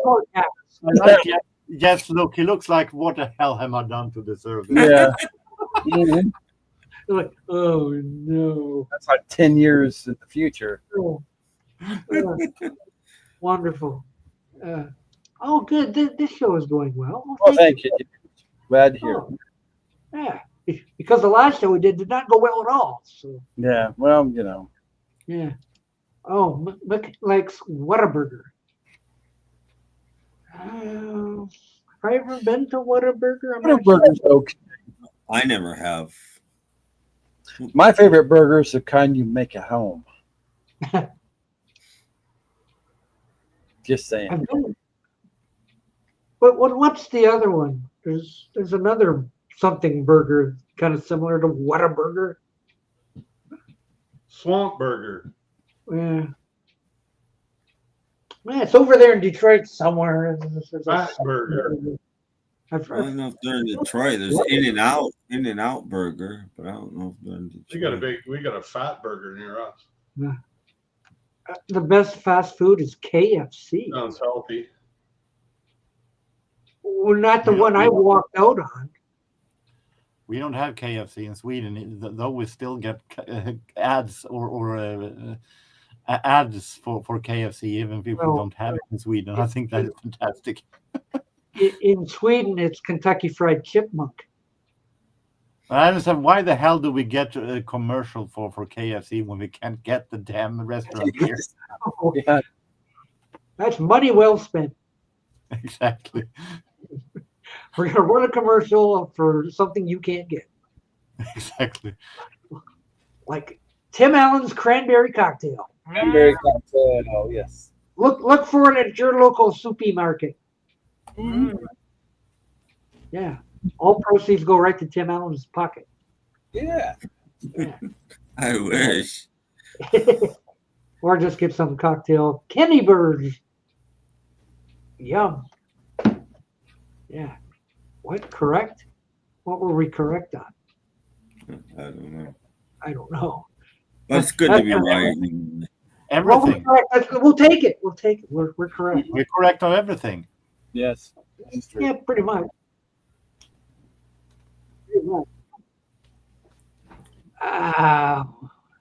What time is it? Oh wow. It's 20 minutes until 6 where you're at. 20 minutes until 5.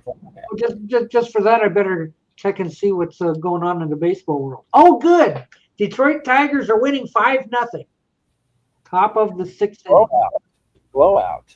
Yeah, all right. Yes. I've written it down. What? I'm taking notes. Jorgen's writing it down. I'm taking notes. I'm taking notes. Oh, I thought he pretended to be a windshield wiper or something. What's that? No, I'm a conductor. Yeah, I guess. Just watch out for the riot squad that comes in through your back door.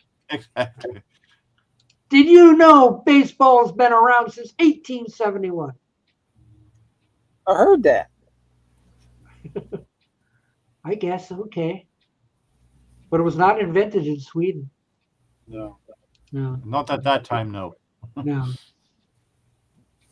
What do they got in Sweden to? I don't know. I wasn't around in 1871, so I don't know. Really? Always been learning sports facts. Oh, okay. That's handy. It could be, yes. Especially when the show is going slow. Time for another sport fact with Ollie Perry. Perry, yes. Mm-hmm. Could be. This is very true. Oh, well, okay. And now we've come to the slow portion of the show. Mm-hmm. Well, I could show my box set of the week. There we go. There we go. That's good. He always finds stuff. There we go. Okay. He just lost. I can show my box set of the week. No, I can't show my box set of the week. Never mind. Just quit. Oh, hitting that. no. Just hitting the wrong button. Want to hit that one. Yes, this is true. This week's box set of the week is Creedence Clearwater. Ooh. Oh, okay. And on the back, it shows you what's in the box. Holy cow. Look how shiny it is, too. The lid comes off like a lid comes off. Neat.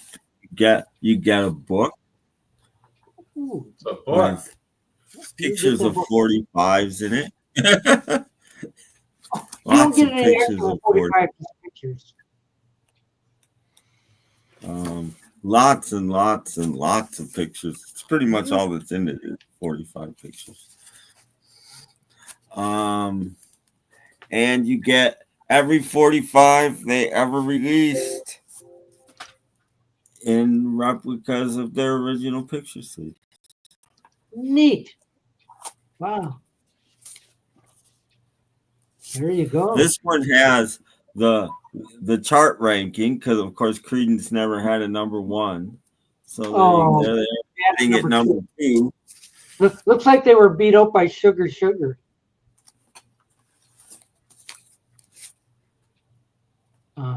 Ooh. Wait, there's only 3 of them. What happened? I don't know. Well, these might not be in order, so this might be towards the end when there were only 3. Yeah, Tom Fogerty left in 72. Yeah, one got run over by a train. No, he just left. I never promised that they were in order. So you get, I mean, this thing, when I bought this thing, it was probably only like $35. I think there's like 13 singles in here. That's a pretty good deal. It's a really good deal, actually. Yeah. Yeah, I picked up that box set a few years ago at my record store, and he only wanted like $25-$30 for it. And for those CD people, this was put out on CD as a 2 CD set. Yeah. And they sound great. Those records sound they do sound. They're a little low. I wish the volume was cranked a little higher on them, but back of this one looks the same. Yeah, it's a nice set. It's a really nice set. Back of this one looks the same.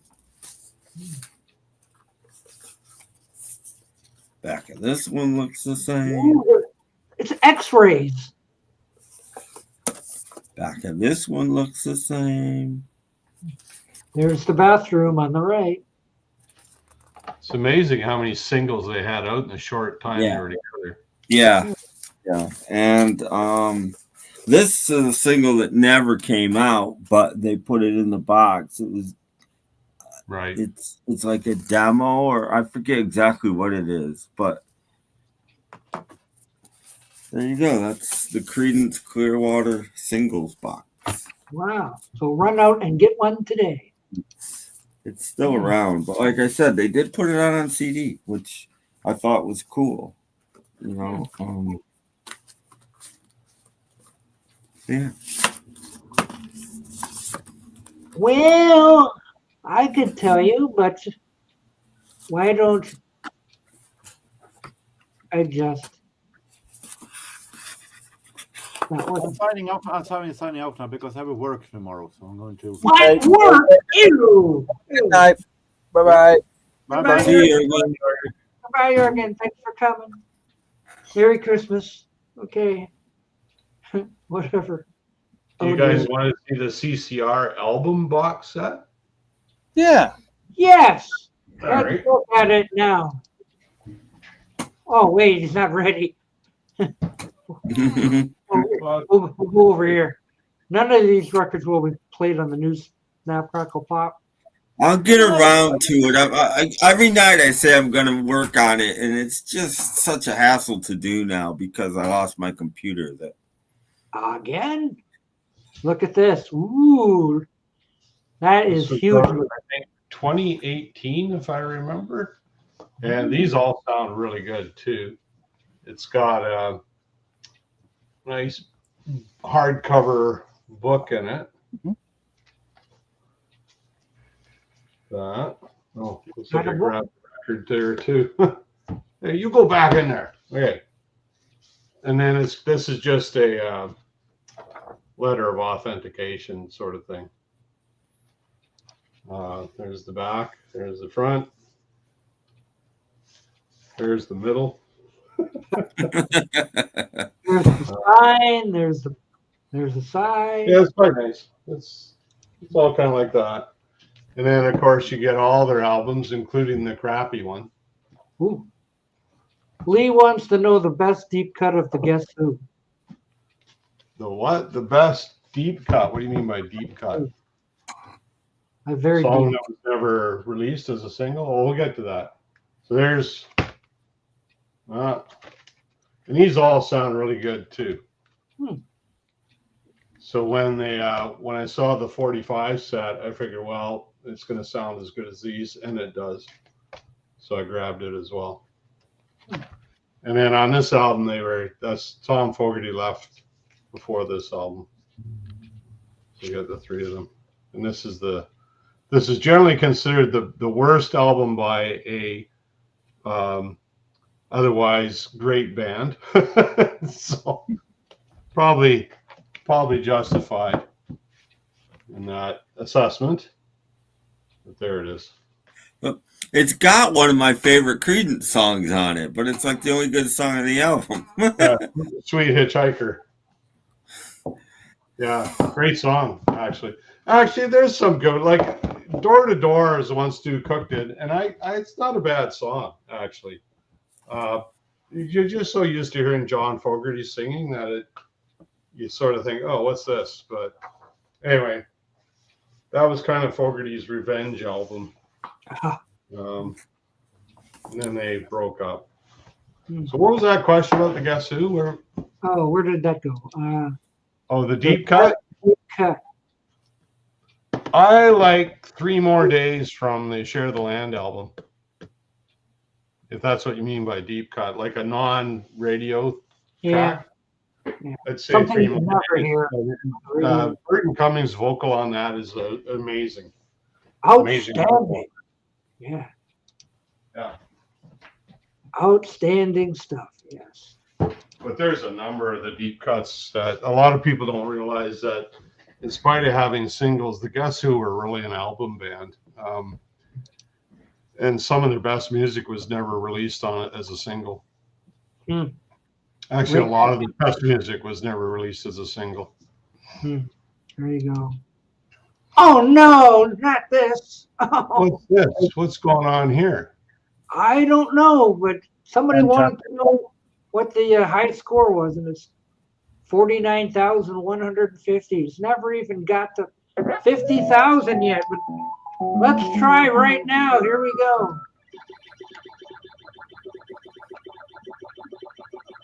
See, this never happens on other channels. No. That I can't argue with that. It does not. I've got them all fooled. We're all worried. Oh no! Ah! Yeah, you got them all fooled, all right. Yeah. They're all confused. They don't know where I am. Oh, I think they do. No, they don't know. They're running around aimlessly. Come here. Oh, get back here. You just watch. We're going to get rid of that 49,000 thing. Uh-huh. It's been months. Oh. Oh, these damn buttons. Run away. Ah! They totally confused that one. I was right there and he didn't even know it. I know you're all in suspense. Come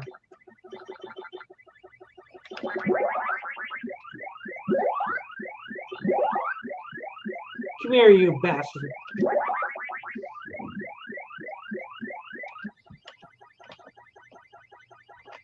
Ooh, I was going to go that way too. Oh, look out!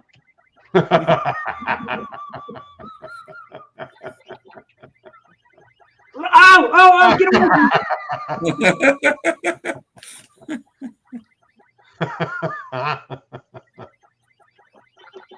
Yeah. You got to do that 6 more times, and you'll break your record. Oh no! It's all your fault. It's all your fault. I don't think I had anything to do with it. Geez. I'm never gonna break 50,000 at this rate. Oh, jeez. Well, you just try. I better drink more Tim Allen's cranberry cocktail.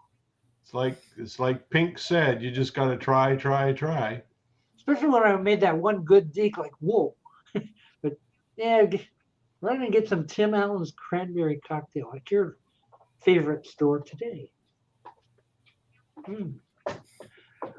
Okay, so what can we do now? That everybody. I hope the cap was on that thing tight. Where?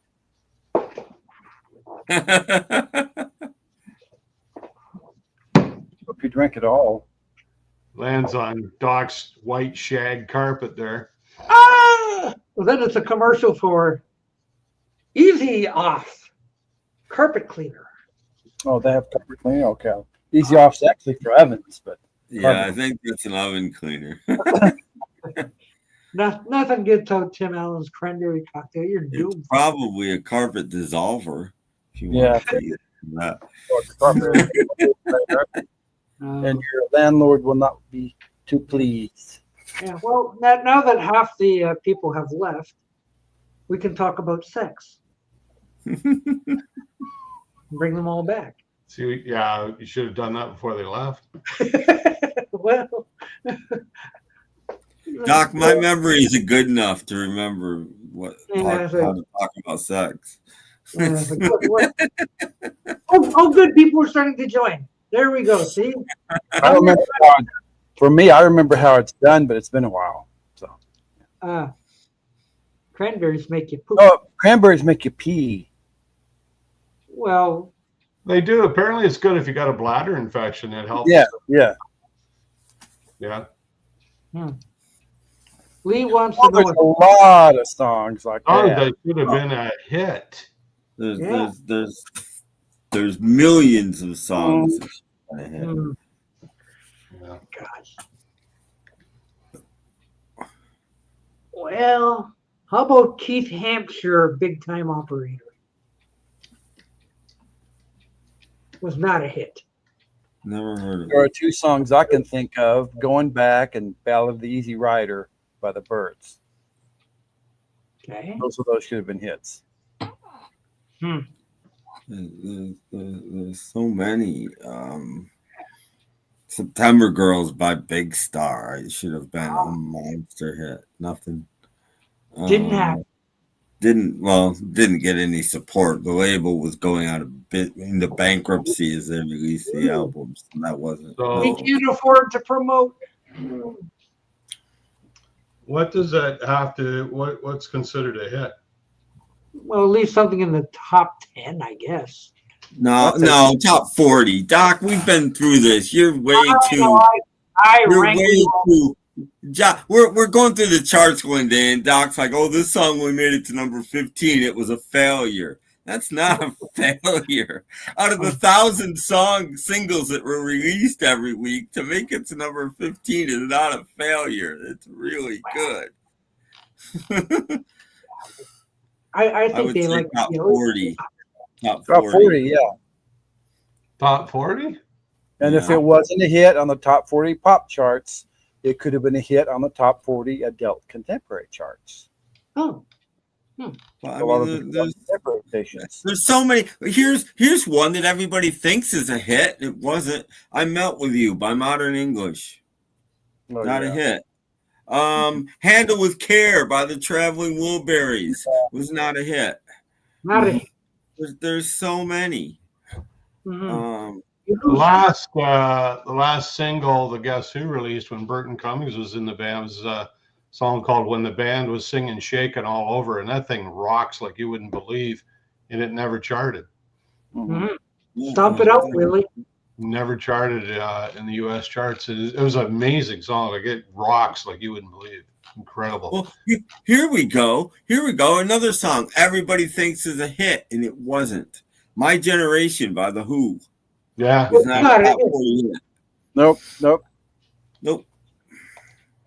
See, we give you more information than the professor of rock. There's so many. I know most of you guys aren't fans, but 10th Avenue Freeze Out by Springsteen should have been a hit, I think. Yeah. Nope. Or Prove It All Night or Badlands from the next album. Nope. Either one. Nope. Yeah, or Hit Record by the Raspberries. That was a hit. Sorry. Well, my favorite Springsteen album is "Darkness on the Edge of Town." I think it's amazing a record. It's better than "Born to Run." No hits on it though. Had singles. No, it's a great album. Top 40. Nothing that is a one solid album in my opinion. I just love that album. Well, Volume 1 easily hit somewhere in the top 10, probably the top 5, but none of the things. By that point, people weren't buying 45s anymore, and they were still calculating sales on 45 sales a lot. So yeah. You at least needed a B-side that wasn't on the album to sell a 45 by that time, and it didn't have one. So Elton John was notorious for that. He released a lot of stuff in the 70s where the B-side was non-album tracks. Yeah. And I think he did it just to sell the 45. Everybody did. On that site I was telling you about, Paul, there's a David Bowie 4 CD collection of B-sides. Yeah. That's a lot of B-sides. Yep, that's a lot of B-sides. 75 B-sides. Yep, after John Lennon was killed, there was a lot of posthumous releases, and one of the singles was they issued a single from his first solo album, Plastic Ono Band, a song called Love, and it made number 41. So missed it by one. No, Lee, you're incorrect. And then Yellow Sky was a hit on the adult contemporary chart. Yellow Sky from Imagine was re-released. George Costanza was the best Frogger player. Oh, okay. He just couldn't prove it because. Oh, Frogger, because the cord got pulled out. He didn't have a long enough. Some episode that was. Funniest scene is where he's in the middle of the road pushing this thing along like Frogger. Yeah. Frogger. But you think about it logically. What was he gonna do? Was he gonna take it home with a 2-mile extension cord and leave it plugged into that place forever? How was he gonna have to unplug it to plug it back in anyway? Yeah, but see, he couldn't unplug it because he erased the score. So he got exactly. But what was his plan on buying the thing and taking it? He's gonna leave it plugged in there forever.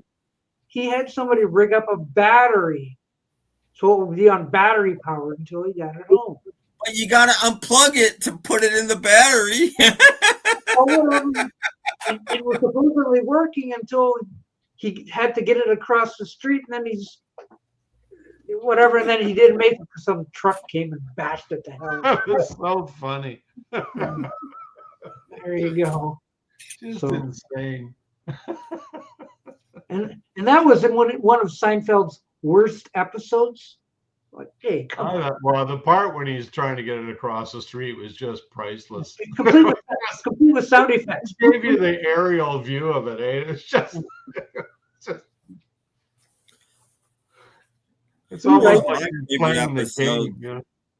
Nobody really ever talks about it. It was later too. It was in the last few seasons. I don't know what season, but I don't know. A lot of people didn't even notice. But at the end, it was the finale, the last episode of the season, and basically George becomes Elaine, and Elaine becomes George, and it's a very, very funny. They're sitting in the diner, and just everything that's going on, you're realizing that George is now Elaine, and Elaine is everything is going bad for Elaine, and blah blah, and everything's going right for George, and it's just George. They swap places, and it's great. And I'm like, people aren't getting this. I remember that this episode. Is really good. Yeah, this is really good. And until Elaine realized, at the end, George sees a woman. George, this is when George is, everything that he thinks he should do, he doesn't do, and everything he thinks he doesn't do, he shouldn't do, he does, doing the opposite. And he sees this attractive woman, and they're like, "No, ask her out." I can't. And he just walks up to her and says something stupid, and she's like, "Well, he says to her, 'Hi, I'm George. I'm out of work, and I live with my parents.'" Yeah. Oh. She's all impressed. And meanwhile, Elaine looks the worst she ever did in the entire series. I mean, I remember her at the end. She's all upset. She says, "I'm George. I'm George." Yeah. That's one of my favorite episodes because it's just so brilliantly written. Yeah. I like Seinfeld. Yes. One of my favorite shows. Never get tired of watching Seinfeld. Well, I haven't seen Seinfeld in a couple of years easily. Oh, maybe wow. You're due. 5 years. You're I due. don't watch TV anymore, so I haven't seen Seinfeld in years. Yeah, but is it even playing in your little corner of the world? No. I don't know. It's so rewatchable, and there's been nothing like it really ever done since. No, not even I Love Lucy or something. It was a show about nothing. Yeah. Mm-hmm. I love it when they're trying to sell it to the TV exec, and he says, "What's it about?" "It's about nothing." And he says, "Well, then why would I watch it?" And George says, "Because it's on TV." And the exec says, "Not yet."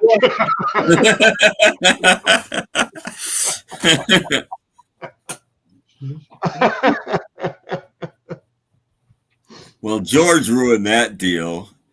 Yeah, with his daughter. Yeah. Did you get a good look, Costanza? Yeah. I love how Seinfeld describes it. He's like, it's like looking at a solar eclipse. You just take a quick glance and then you look away.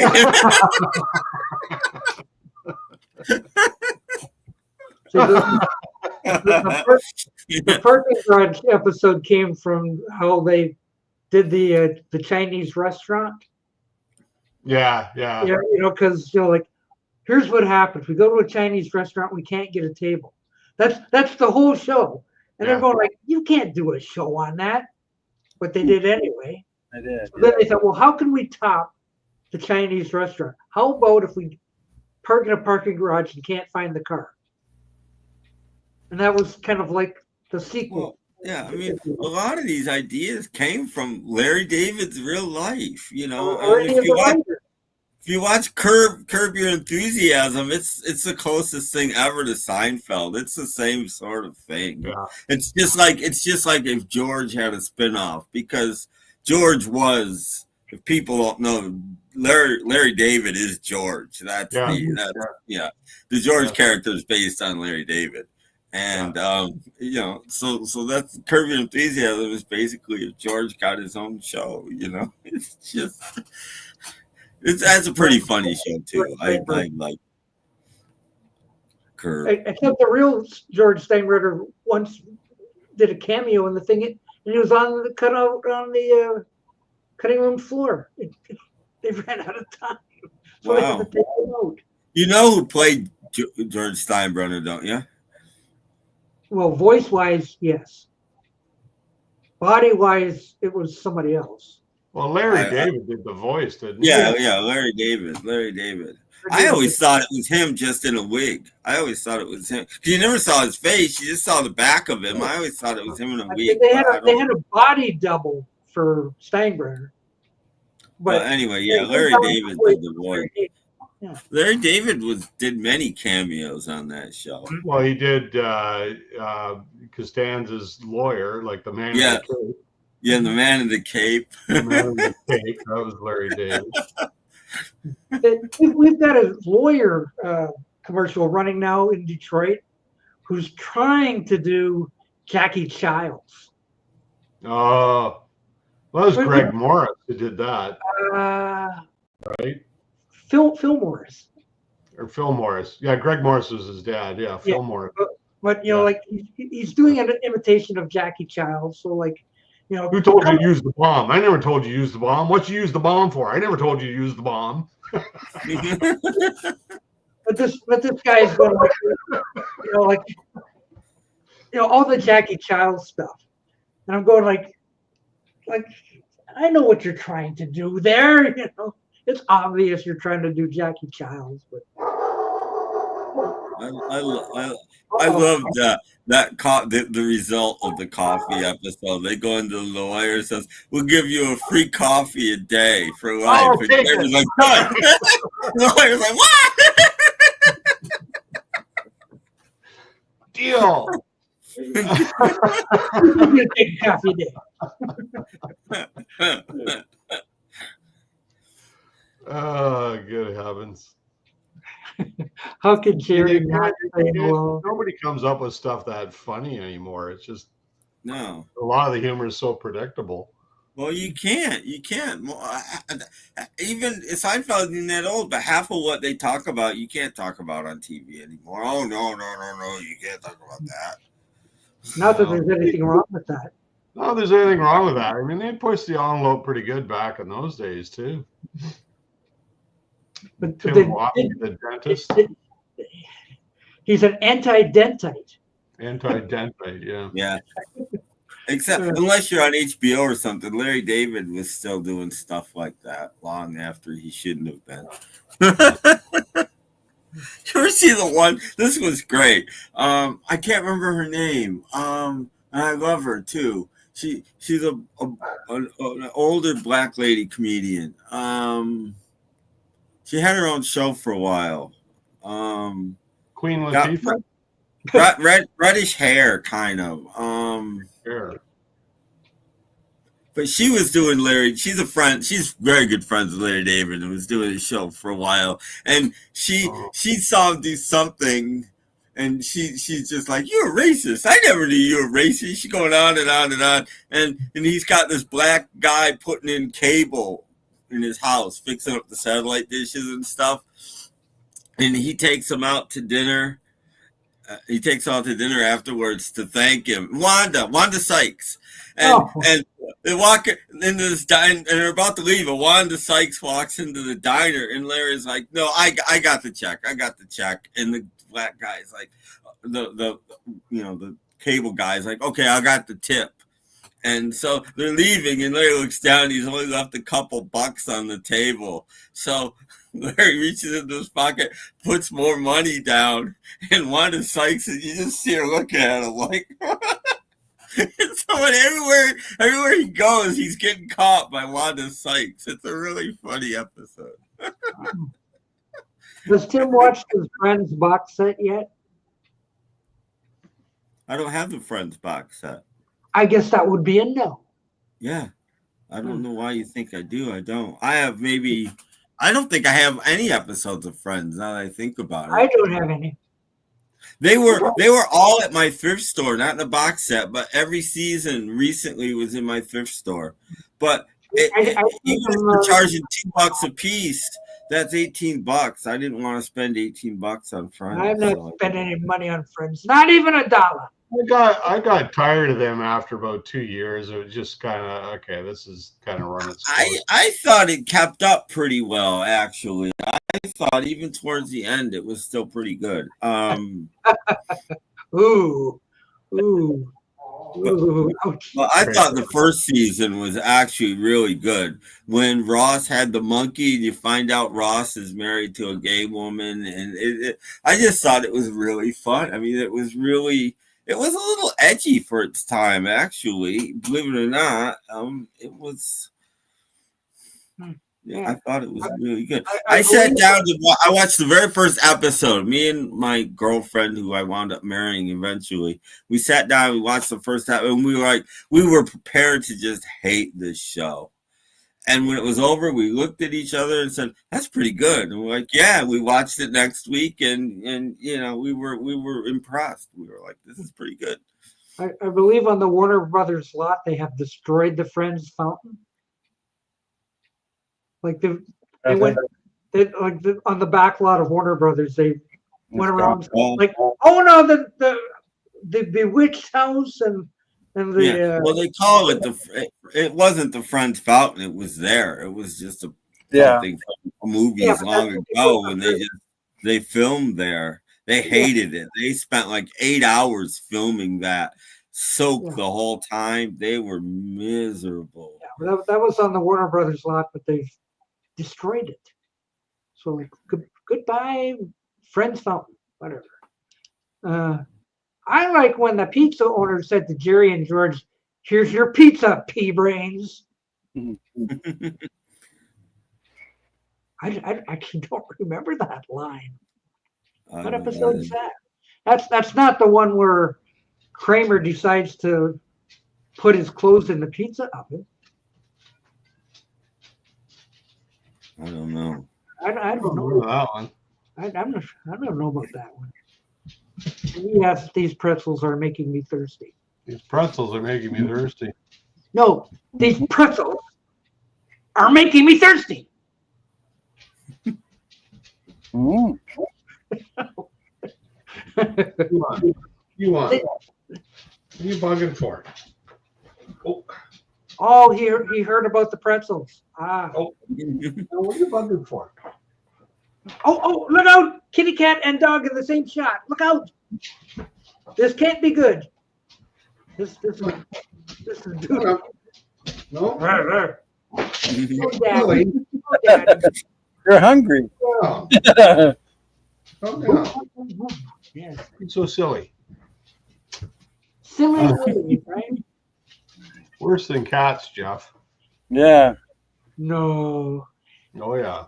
Cats are wonderful. Well, not if you've got like 85 of them, like Jeff does. Well, that's true. That's a lot of cat food. Wild things. I don't know. Well, you don't see any mice, you know. Single mouse. Not with 85 cats, you don't. I know, and a couple of times. We should talk about this album. Yeah. That knock on heaven's door when that's the hit.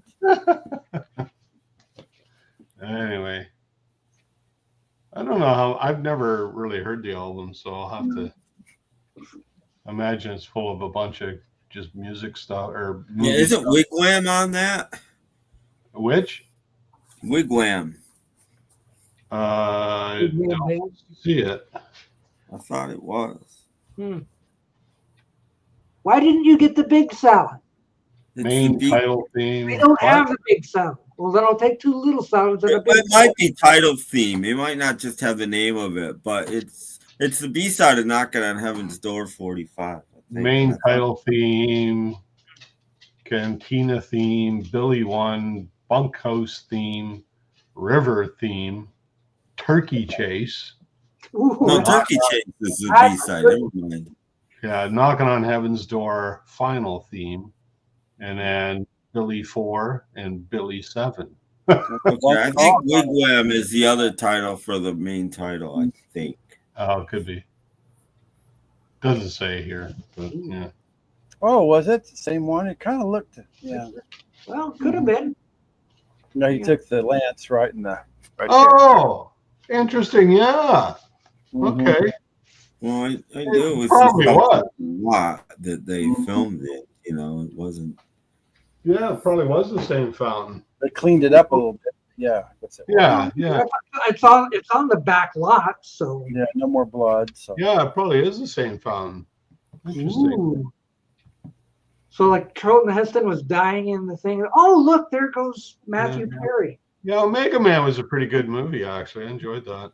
Mhm. It was a remake of the Last Man on Earth. Yeah. with Mhm, Billy Price. I have that one too. Yeah. then So the greatest people.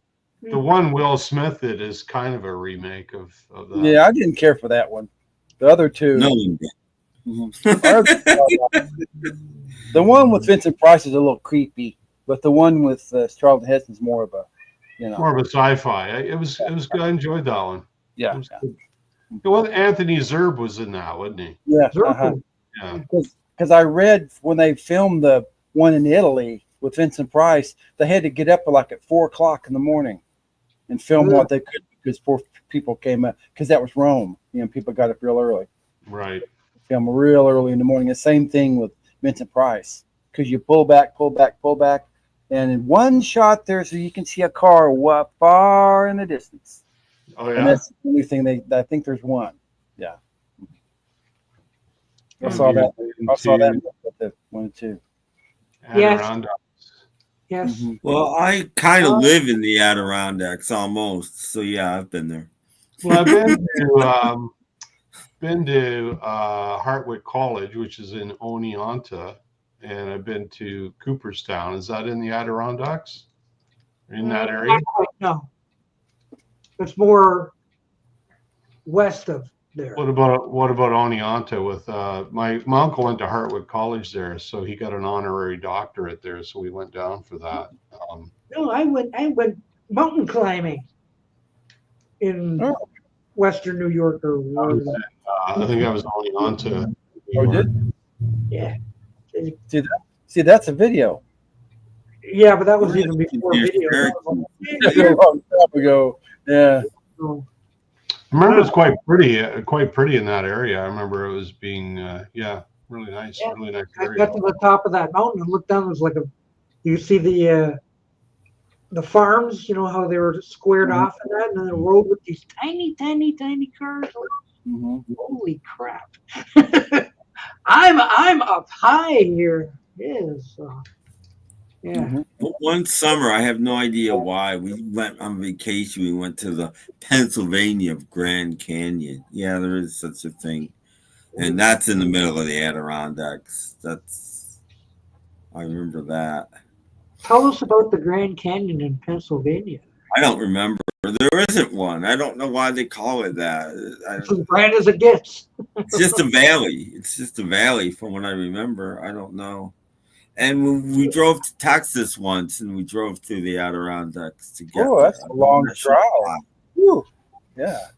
We drove in an RV. We drove in an RV to Texas. No, when did they go? Yeah. Yeah. So that way you could just pull over and just sleep until morning. That was with my aunt and uncle, and it was their RV. I heard the Eagles, Hotel California, and Fleetwood Mac's Rumors over and over and over again. The camper had an 8-track player, and they had 2 8-tracks. That was the first time I'd ever heard either of those, and I was so sick of them by the time we got back. It's the pea brain was in the Frogger episode. Yeah. So I have no idea what Jerry and George were looking for a pizza in the Frogger episode. I don't know. I don't know. Must have been a very minor scene in that. Do not know. It's not like Jerry going to the dry cleaner with like, you ruined my shirt, and he holds it up like, and it's like tiny shirt. Like, we did not do that. Look at this shirt. It's a hand puppet. And in the meantime, Kramer's in the back trying to sabotage the wash. Oh, with the cement, with the bag of cement. Which is classic because it's all Michael Richards just doing anything. Yeah. So he's throwing the lid and then trying to dump the cement, and it comes back, and it's like. Yeah. That guy, Michael Richards, was also basically doing the same character. He did a series of sketches on the old Friday television series to try to keep he came from there. Yeah. They had some good the funniest episodes were based on him. Yeah. The one where he got called back to work. It's like, you have a job? It's been years. The show's been like 8 years. All of a sudden, Kramer's called back to work. He's like, what?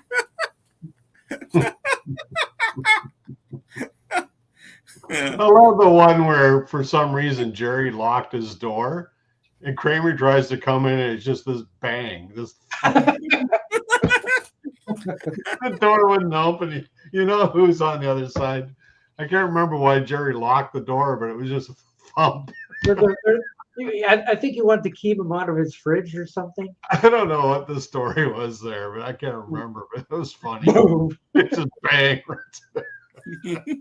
But he tried to come through the door different every time. Yeah.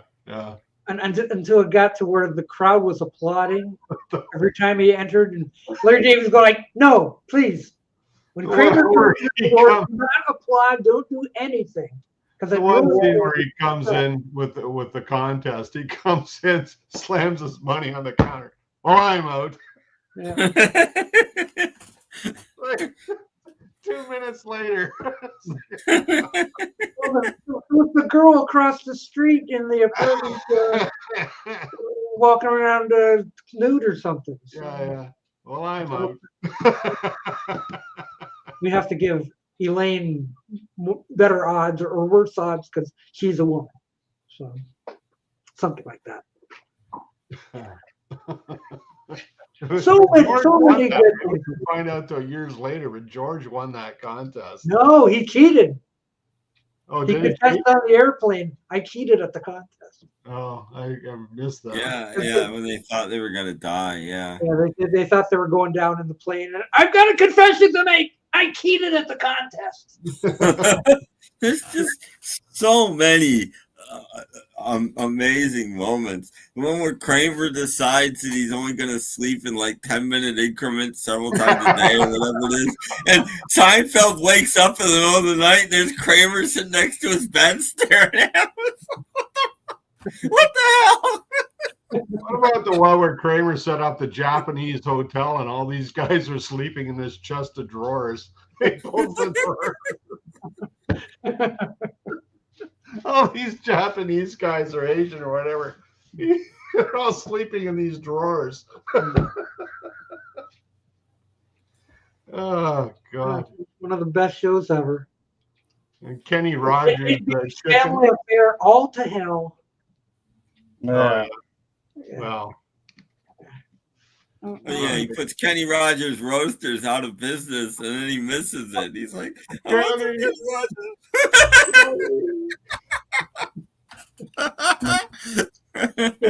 You don't know what it's like out there. I'm thinking like, well, I'm stressed. Well, I'm stressed. I'm stressed. But I love just the little things. I mean, they only cost like $10, but the special effects that they used to come up with on that show were brilliant. Like Kramer opens his door, you never see the apartment, but this red glowing light is blinking as he opens the door. It's like that's it. That's all you need. You know, that's perfect. What about the one where he's cooking in the shower? Oh gosh. He's having a shower and he's washing off the lettuce. Oh, God. Oh, good heavens. Mm-hmm. The air conditioner. The Merv Griffin one was pretty funny, too. Yeah. Yeah. Oh, that was such a great character. But, you know, the thing is, that character only worked because it wasn't the whole show. Like, if you took a character like Kramer, it wouldn't work on its own. Like you needed to have those foils, right? You needed to have it in that context. But yeah, funny stuff. I suppose that's why the Michael Richards show didn't work. Well, it was a whole different thing, though. A whole different take on it, but never shows like that. Never too much Michael Richards is too much, I guess. Well, it is kind of like he's that character works as a supporting character, not as the main character. But even if it's the main character, you can't be alone. I mean, I don't know if anybody saw the Frasier reboot, but it was awful because none of the other characters returned. And they had all new characters, which were just characters. They weren't people. You know, the original Frasier cast, you knew them. Some of them you knew from Cheers. You know, I mean, you knew them. And yeah, you know, they get all these new people and they're just caricatures of people. And it's like, it doesn't work. Yeah, it didn't work. Don't worry, it's canceled. No. Well, it's like when they rebooted WKRP. Like it just, like they had, what, 3 of the original guys? But the rest were just annoying people. Like, it's like, exactly. Why is this guy on? Like, this guy sucks. Like, what was the Gordon, Jump, and Herb and Les were the only 3 originals, right? That's how I think maybe 2 episodes of that, and I thought, this sucks. Like, this is nothing like the old show. Yeah, it didn't work. They had Lonnie Anderson and the guy who played Johnny Fever for a couple episodes. I remember. Yeah, Howard Hessman. They did come back, but they weren't regulars. They were just guest stars. No. It just didn't work. And Tawny Katan is not Lonnie Anderson. Sorry. No, not in any stretch. Nope. No. I know. Yeah, it just didn't work.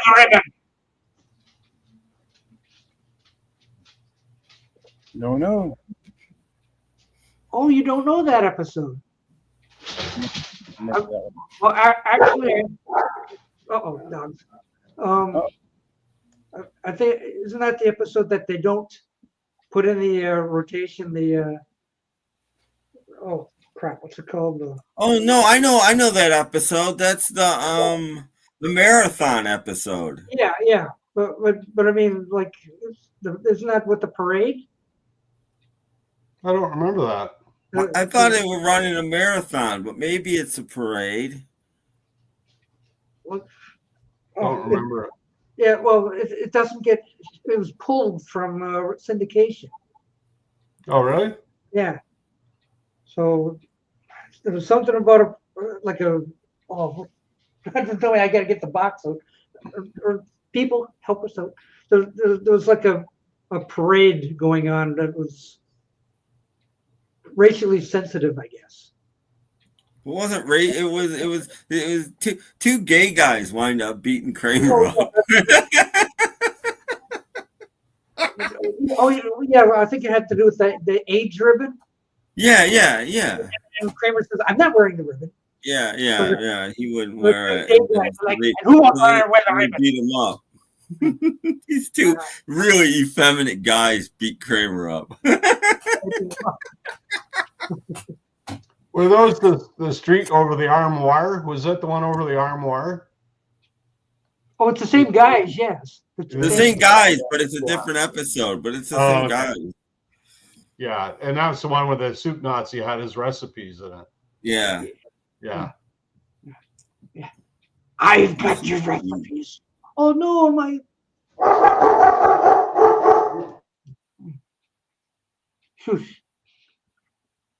Are they hungry? Maybe there's an Amazon order at the door. Yeah. There's just so many though. When George eats the donut out of the garbage. Oh God. Oh. I was in the pool. I don't know how you guys know those things. Tell her about their shrinkage. Yeah. Elaine, what do you know about shrinkage? Oh, what did she say? Elaine says, I don't know how you guys walk around with those things. Yeah. You mean like laundry? No. Oh man. Oh. Jeez. Dogs. How is Brady doing these days? How's Brady doing these days? He's doing well. His last chemo was almost 2 weeks ago. Last chemo? And the doctor was really happy with the results, and she's actually suggesting that he doesn't need any more right now. So we'll see. He gets another 2 weeks from this coming Tuesday. He's going in for ultrasound to see if there's any new growth or anything. And then we're going to kind of go from there. But she's really happy with the results. So, yeah. Cool. Way to go. So, fingers and paws crossed Yeah. for him. Give me the Marlboro, you old bag. Help, help. Oh, he just steals it from her, yeah. It's just so. Rusty. Yeah, he feeds Rusty the beefaroni or whatever the heck it was called. Beefarino, they called Beefarino, it. yeah. You couldn't use beefaronis. They called it beefarino. Feeds it to the horse. What a moron. The Junior Mint. Yeah. Yeah, I don't want to. Oh, the Junior Mint, yeah, with their friend there, yeah. It's delicious.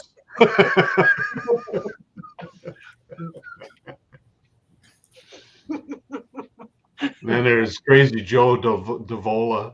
Yes. Yeah. The Junior Mint cures them, though. It's amazing. It was just Uncle Leo was pretty funny too. I remember his episodes. Yeah. How are you? Where he singes his eyebrows off so they yeah. put eyebrows on him. Jerry, hello. Hello. Uncle Leo. Take the pen. Oh, I don't want it. Go ahead. Take the pen. Take the pen.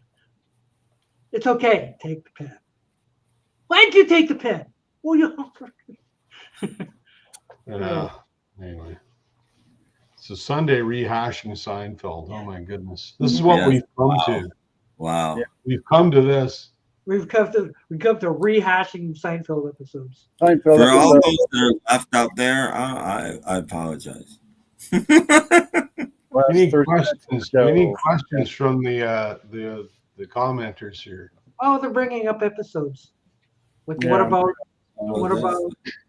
There's just so many that are just. Well, yeah. How many episodes? 196 or something? Well, yeah. How many years? Like, it was like 10 years. 9. I think it's 9 seasons, but the first season is really short. 9.5 years. Or 8.5, I guess. 8.5. Yeah, 8.5, because the first season's really short. Right. Yeah. But yeah, it's like when I go to the thrift store and I see all these Seinfeld boxes in the, I said, well, that's criminal. How could you dare give up Seinfeld?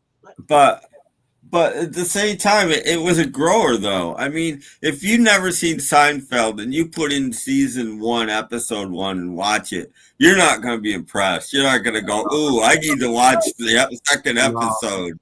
Well, Elaine's not even in it, right? Like, she didn't show up until a couple episodes in. Like, it's just it really was a show about nothing when it started. Yeah, it really was. Well, the characters weren't developed. Like, not even Kramer was the same. Like, he was just totally different. It's amazing that they even got. The only reason I think it got a second, if it would have got a full first season, I'm not even sure it would have had a second season. Well, it was a mid-season replacement, though. Wasn't it? Yeah. But if it would have got a full, I'm not sure it would have got. Who knows? Yeah, it's hard to say. But by the end of the second season, it was much better. Well, they moved it to Thursday night, which helped. I think it only improved. Maybe the last season isn't quite as good as some of the others. Well, when Larry David left, it wasn't as good because Seinfeld was doing all the writing at that point, and he was it was just. Well, he was. He was producing. He wasn't necessarily writing, though. Who, Larry David? No. Like after Larry David left, Jerry did not necessarily do the writing. He was producing. Well, he did. I thought he did the bulk of it, though. Like, he was really creative. They had writers. Well, he was the creative control, though. Like, it was his ideas, right? But like, the writers would come in and pitch ideas, like, how about if. Yeah, I think they lost something when Larry David left because he was just so off the wall that, anyway. Well, I think to be honest, I think Larry Davis probably got the idea for Curb and didn't want to use all of the stupid things that he'd done in his life on Seinfeld anymore. He wanted to save them. Well, that could be, yeah. Because, yeah, I think if Larry David had been there, the last episode would have been a lot better. He was back for the last episode. Oh, was he? Oh, well, like for the finale, he was. He was there for that. No. I don't like the last episode just because I don't like these, it's basically a best of in a way, they go back and I never liked those sorts of things. Yeah. I do like the end of the show. Most people don't get the end of the show when they're sitting in jail, but I do like that part because the dialogue that they're doing is the opening dialogue to the very first episode. It ends, it's circular. It ends with the very first lines of the first episode. It's like, it's great. Wow. What a great way to end it. But I always thought that they made a huge mistake, that what they should have done about a year after that show was over, they should have made a film, one film, get them all back. That film would have been monster. You know how many millions and millions and millions of people would have gone to see the Seinfeld film, especially if it was good. Helps if yeah, and because the final episode just left people wanting, like it was, people exactly. Well, that's why I say a year, because the film opens, there's a little headline that comes up 1 year later, and they're getting out of jail, and off you go. Here's the episode, and it would have been great, Just one. No, not like today where you got to, we're going to do 10 more now. No. One Seinfeld episode is a film done. That would have been fantastic. Yeah, even as a TV movie, yeah. Yeah, but I think as a theatrical, they could have made millions and millions and millions of dollars off of that. $1 million. Because it wouldn't cost them that much to make. They probably still had the sets and everything. It wouldn't cost them that much to make them, and it would have done just huge. What an audience you've got, I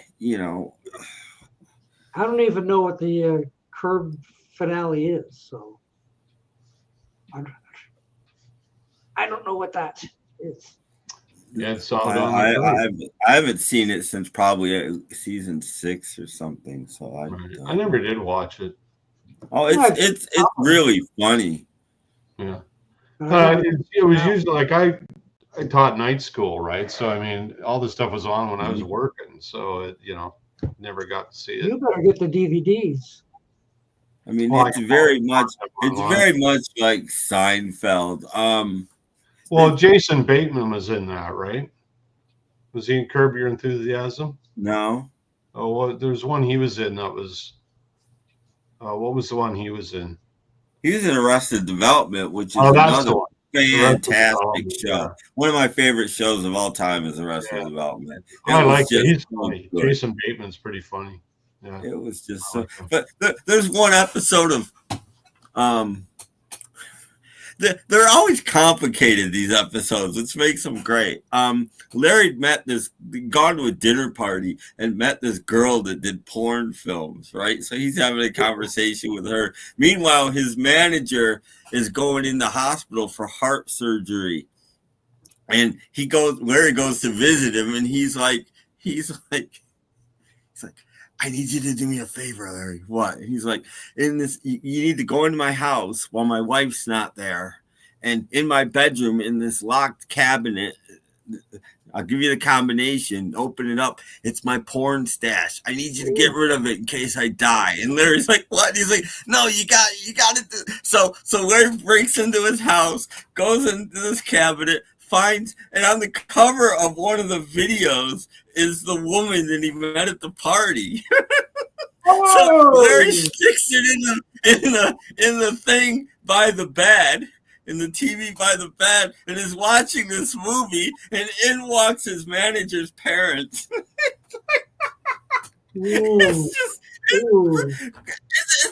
a brilliant show. It really was. It was stunningly brilliant. I don't know enough about Everybody Loves Raymond. Seen an episode there, but I thought he had a really cute wife, and that's about it. I never really liked it. Oh my gosh, name Seinfeld cast members who died. Well, all the parents, like Jerry's mom and dad, George's mom and Yeah. dad, Uncle Leo's gone.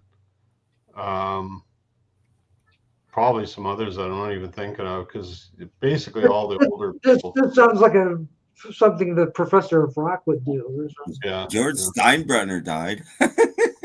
George Steinbrenner. I think it's like all the older people I know for sure. I don't. Well, I don't yeah, but remember. you know, it's like somebody who was just a walk-on that died. That's Well, Rick and G territory. Probably a few of those. But as for regular recurring characters, yeah, like I think. parents, Well, Newman's still around, right? Isn't Wayne Knight? He's still around. Yeah. No, all of the regulars are still around, as far as I know. Of course, Bryan Cranston's still around, and the four main characters are all still around.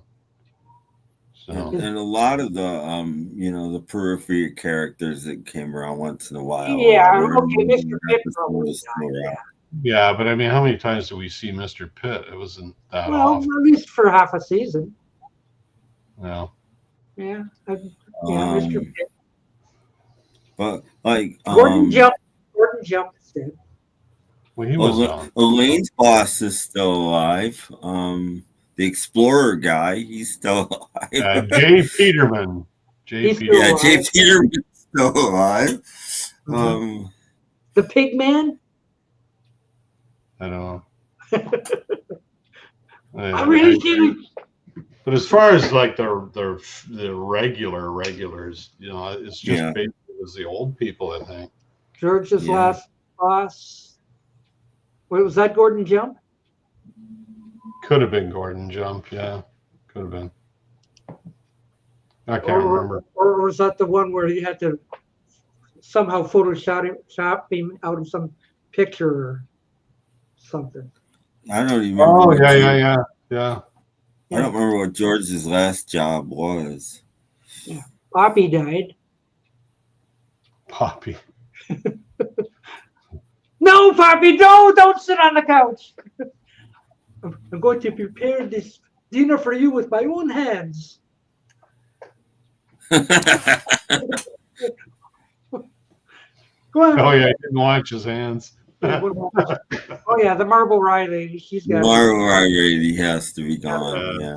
And probably Susan's parents, right? They're probably gone too. Yeah, they're probably gone. I don't know about the mother. The dad might. I don't know. I'm just going by age because they were old then, right? So. Well, like Seinfeld was what, 30 years ago or something? Well, it was in the 90s, right? So, yeah, so like. I think season 1 may even be from '89. Yeah. It was late 80s. Oh, Bookman. That was a great episode. Listen here, Joy Boy.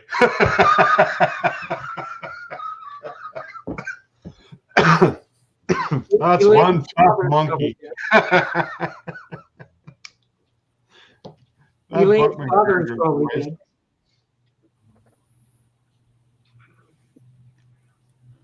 Yeah. The guy who ran the Florida condo is probably dead. Oh, Buck is the Jack. Jack, what was the guy with the pen? What was his name? Jack Klempus. Yeah, Klempus. Wasn't that his name? The guy with the astronaut. Take the pen. He's probably. He had all the raincoats too, I think. No, that was Jerry's dad because he sold raincoats. But he had. And they were all infested with moths and stuff. Yeah. Well then the moth guy is probably dead. It was Klampus who sent them because he had them stored in Florida, and he phoned Jack Klampus or whatever his name is to send them up to New York. That was the connection. And then he tried to take them and sell them, but they were full of moths and stuff. So. They had to recast George's father. Well, they recast Jerry's father. He wasn't. The guy they had wasn't the original. It was a different guy. No. Jerry's father was different. Yep. But Jerry Stiller was hilarious. He was just amazing. You want a piece of me? Yeah. I just thought of the one. What I One in a barely million, remember. Doc. 1 in a million. Didn't the woman that George almost married? Didn't she have a doll collection with a doll that looked just like his mother? Yeah. He wanted to kill the doll. He ended up ripping the head off the doll or something. It's like a Twilight Zone episode. Yeah, Susan had a doll collection. Yeah. Sandy Bear and Jack Compass. Jack Klompus, yeah. Mm. He was the guy with the pen in the Cadillac. I've been in Cadillac. I've been in Cadillac. Probably in the Florida Condo episodes. I've been in Cadillacs. Mm. Yeah. My son bought me a Cadillac. Mm.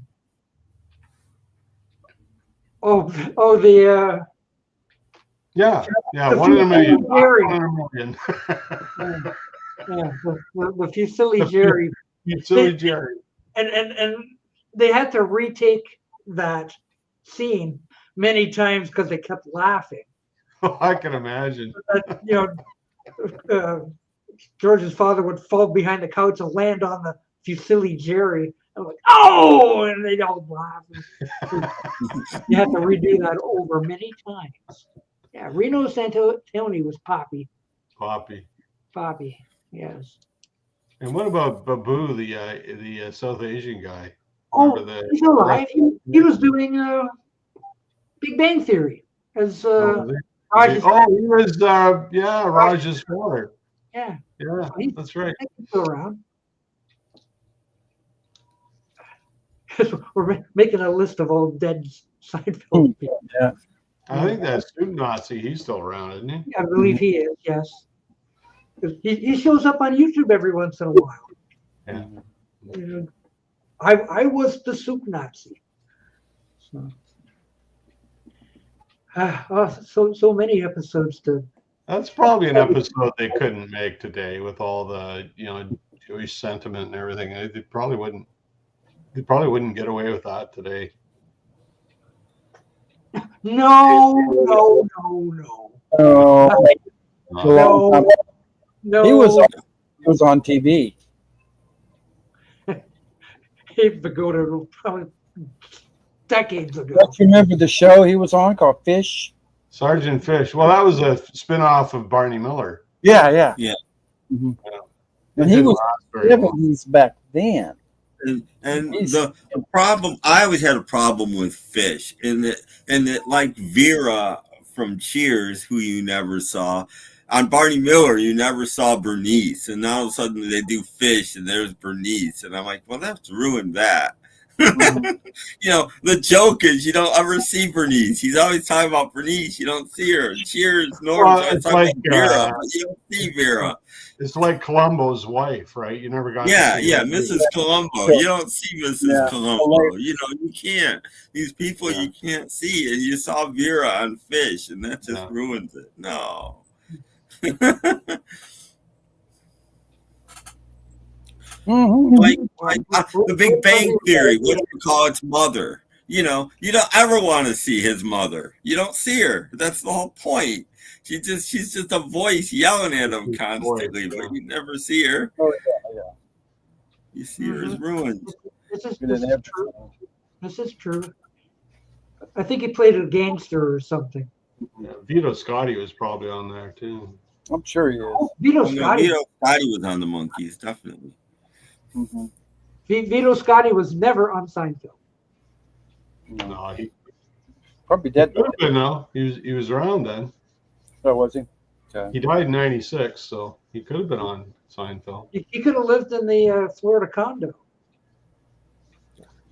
No, he could have played Jerry's barber. That's a funny one. When this barber finally gets a hold of him and you see Jerry's haircut, he looks 12. You realize what all the fuss was about. You're wondering the whole episode what all the fuss was about. Then you see Jerry. Okay, I get it now. Chrissy That's a terrible Oh. Yeah. They could have called him Floyd the Barber. Yeah. Was OJ ever on Beretta? I don't think so. I don't know. No. That was a big Beretta watcher. Would have been an interesting combination, that's for sure. Yeah.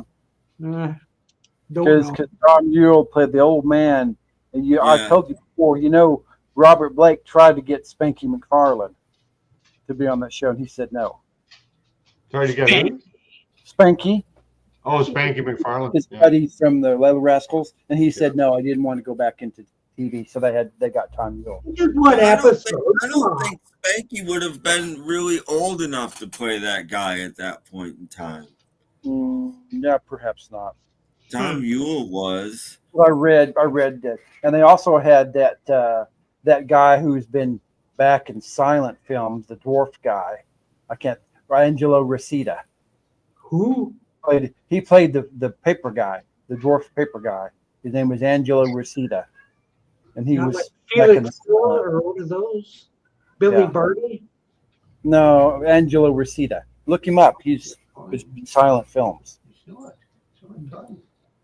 He died a couple of years after the show was over. Well, We got kitty cats and dogs. Kitty cats and puppy dogs. The same shot. Unbelievable. He's looking. The dog is looking. Where's this cat? Where's the cat? You see the cat? Look at the kitty. Look at the kitty.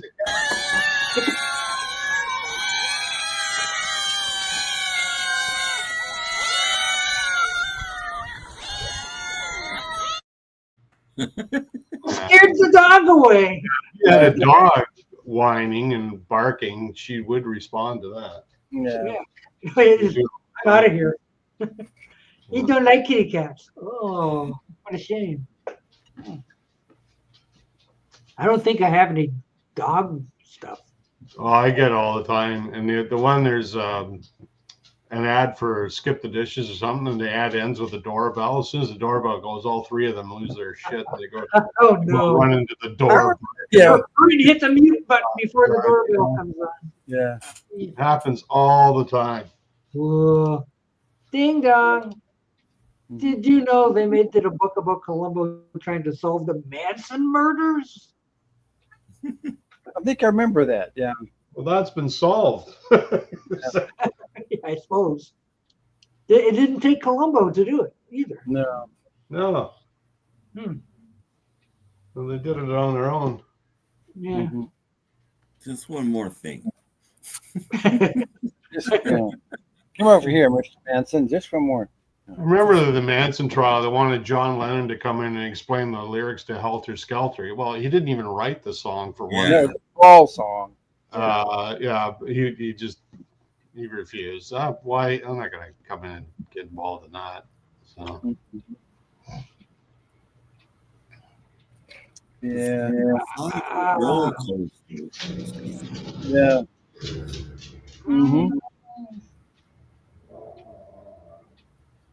Well, I think the last one was Jerry Marin.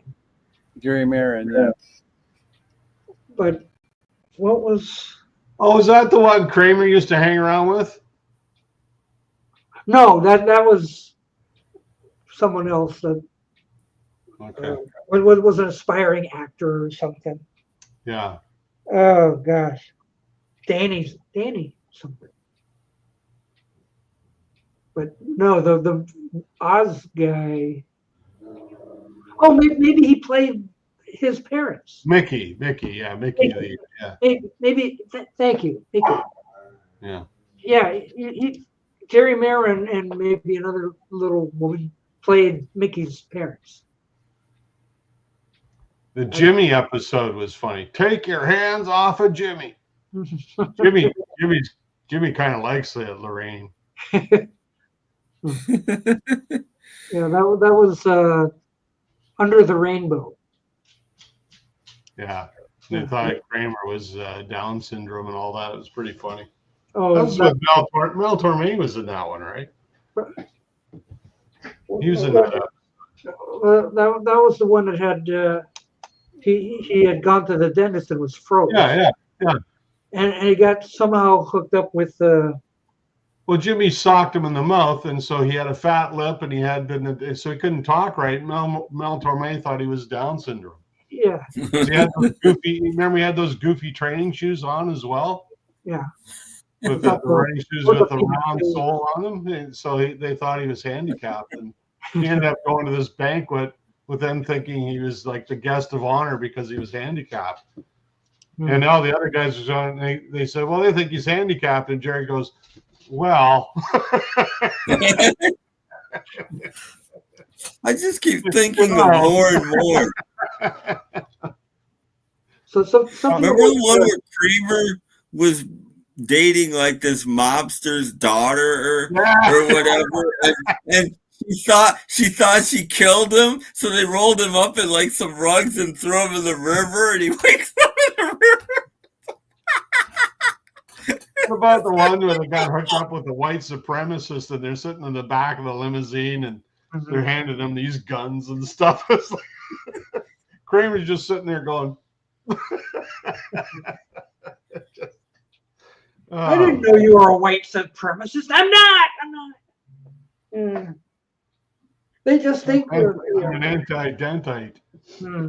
We'll just go through the whole series Yeah. episode by episode. We'll have to have a printout. We won't have to watch it for another 2 years. We've talked all about it. And then there's some that are I find slightly embarrassing. The one where George knocks on that black dude's house because he's rented breakfast at Tiffany's, and George needs to watch the club. So he's sort of befriending these black people, and it's cringeworthy. It's like I got a feeling Larry David actually did something like that, which is just horrible. I'm going to say no. Paul Winchell was never on Seinfeld. I don't think so. Doesn't sound. Neither was David Gilmour. No, it's true. Do we think Robert Wagner had anything to do with his wife's death? Yes. Yes. Boy, that one's been back and forth over the years. I think Christopher Walken knows stuff that he's not talking about. Well, because he was there, right? He was on the boat with them. I think there's stuff that he. I can't remember her name either. Come on. That's I don't know. Oh, like they did have a fight, but I think it was accidental, honestly. I think she was drunk and she went to get in. Liza Minnelli in the head, and I know that's wrong. She went to get in the dinghy to leave the yacht because she was mad and she drunk, slipped and fell and drowned in the water. Like she had a fear of water. Natalie, thank you. Yeah, she couldn't swim. And she had a fear of water anyway. She was drunk and fell off the boat. She was drunk. She fell off the boat and she panicked and she drowned. I don't. But that doesn't mean to say she wasn't pushed either. I mean, how do you know? But we'll never know.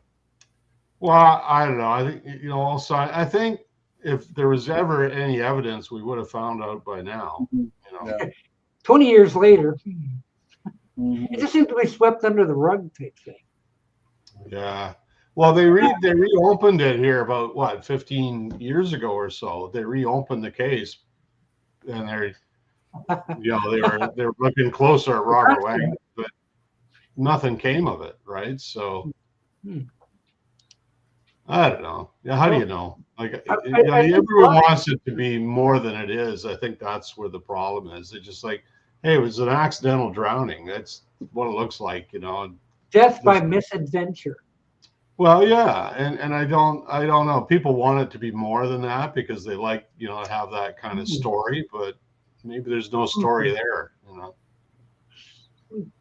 Yeah, he's in his 90s now. I mean, whatever happened, he'll take to his grave if there's anything there. Yeah. Yeah. Well, Robert Wagner and Jill St. John. No, I'm sorry. No, wrong. No, it was Jill St. John. Stephanie Powers. Stephanie. Yeah. Well, no, they were in that show together, but he hooked up with Jill St. John. They've been together ever since. So how old is Jill St. John? Yeah. Oh no, she died in the Batcave. Yeah. Yeah, she fell into the. Stephanie Powers was hooked up with William Holden. When he was drinking, he fell and hit his head and bled to death. Yeah. Yeah, he died before, but he was a drunk. He was a drunk. No, that's a very incorrect. No. Yeah, DB Cooper. That's incorrect. But it's time to end this show because I need the time for the rest of the month. You want to watch shows like this? We got to save some time. Time a month, folks. I know we're only allowed 20 hours a month, and it's only the first. Yeah. Well, we'll be back next week. We gotta get out of here. So, come back on Thursday. We do more of this silly stuff, and we're out of here. Goodbye.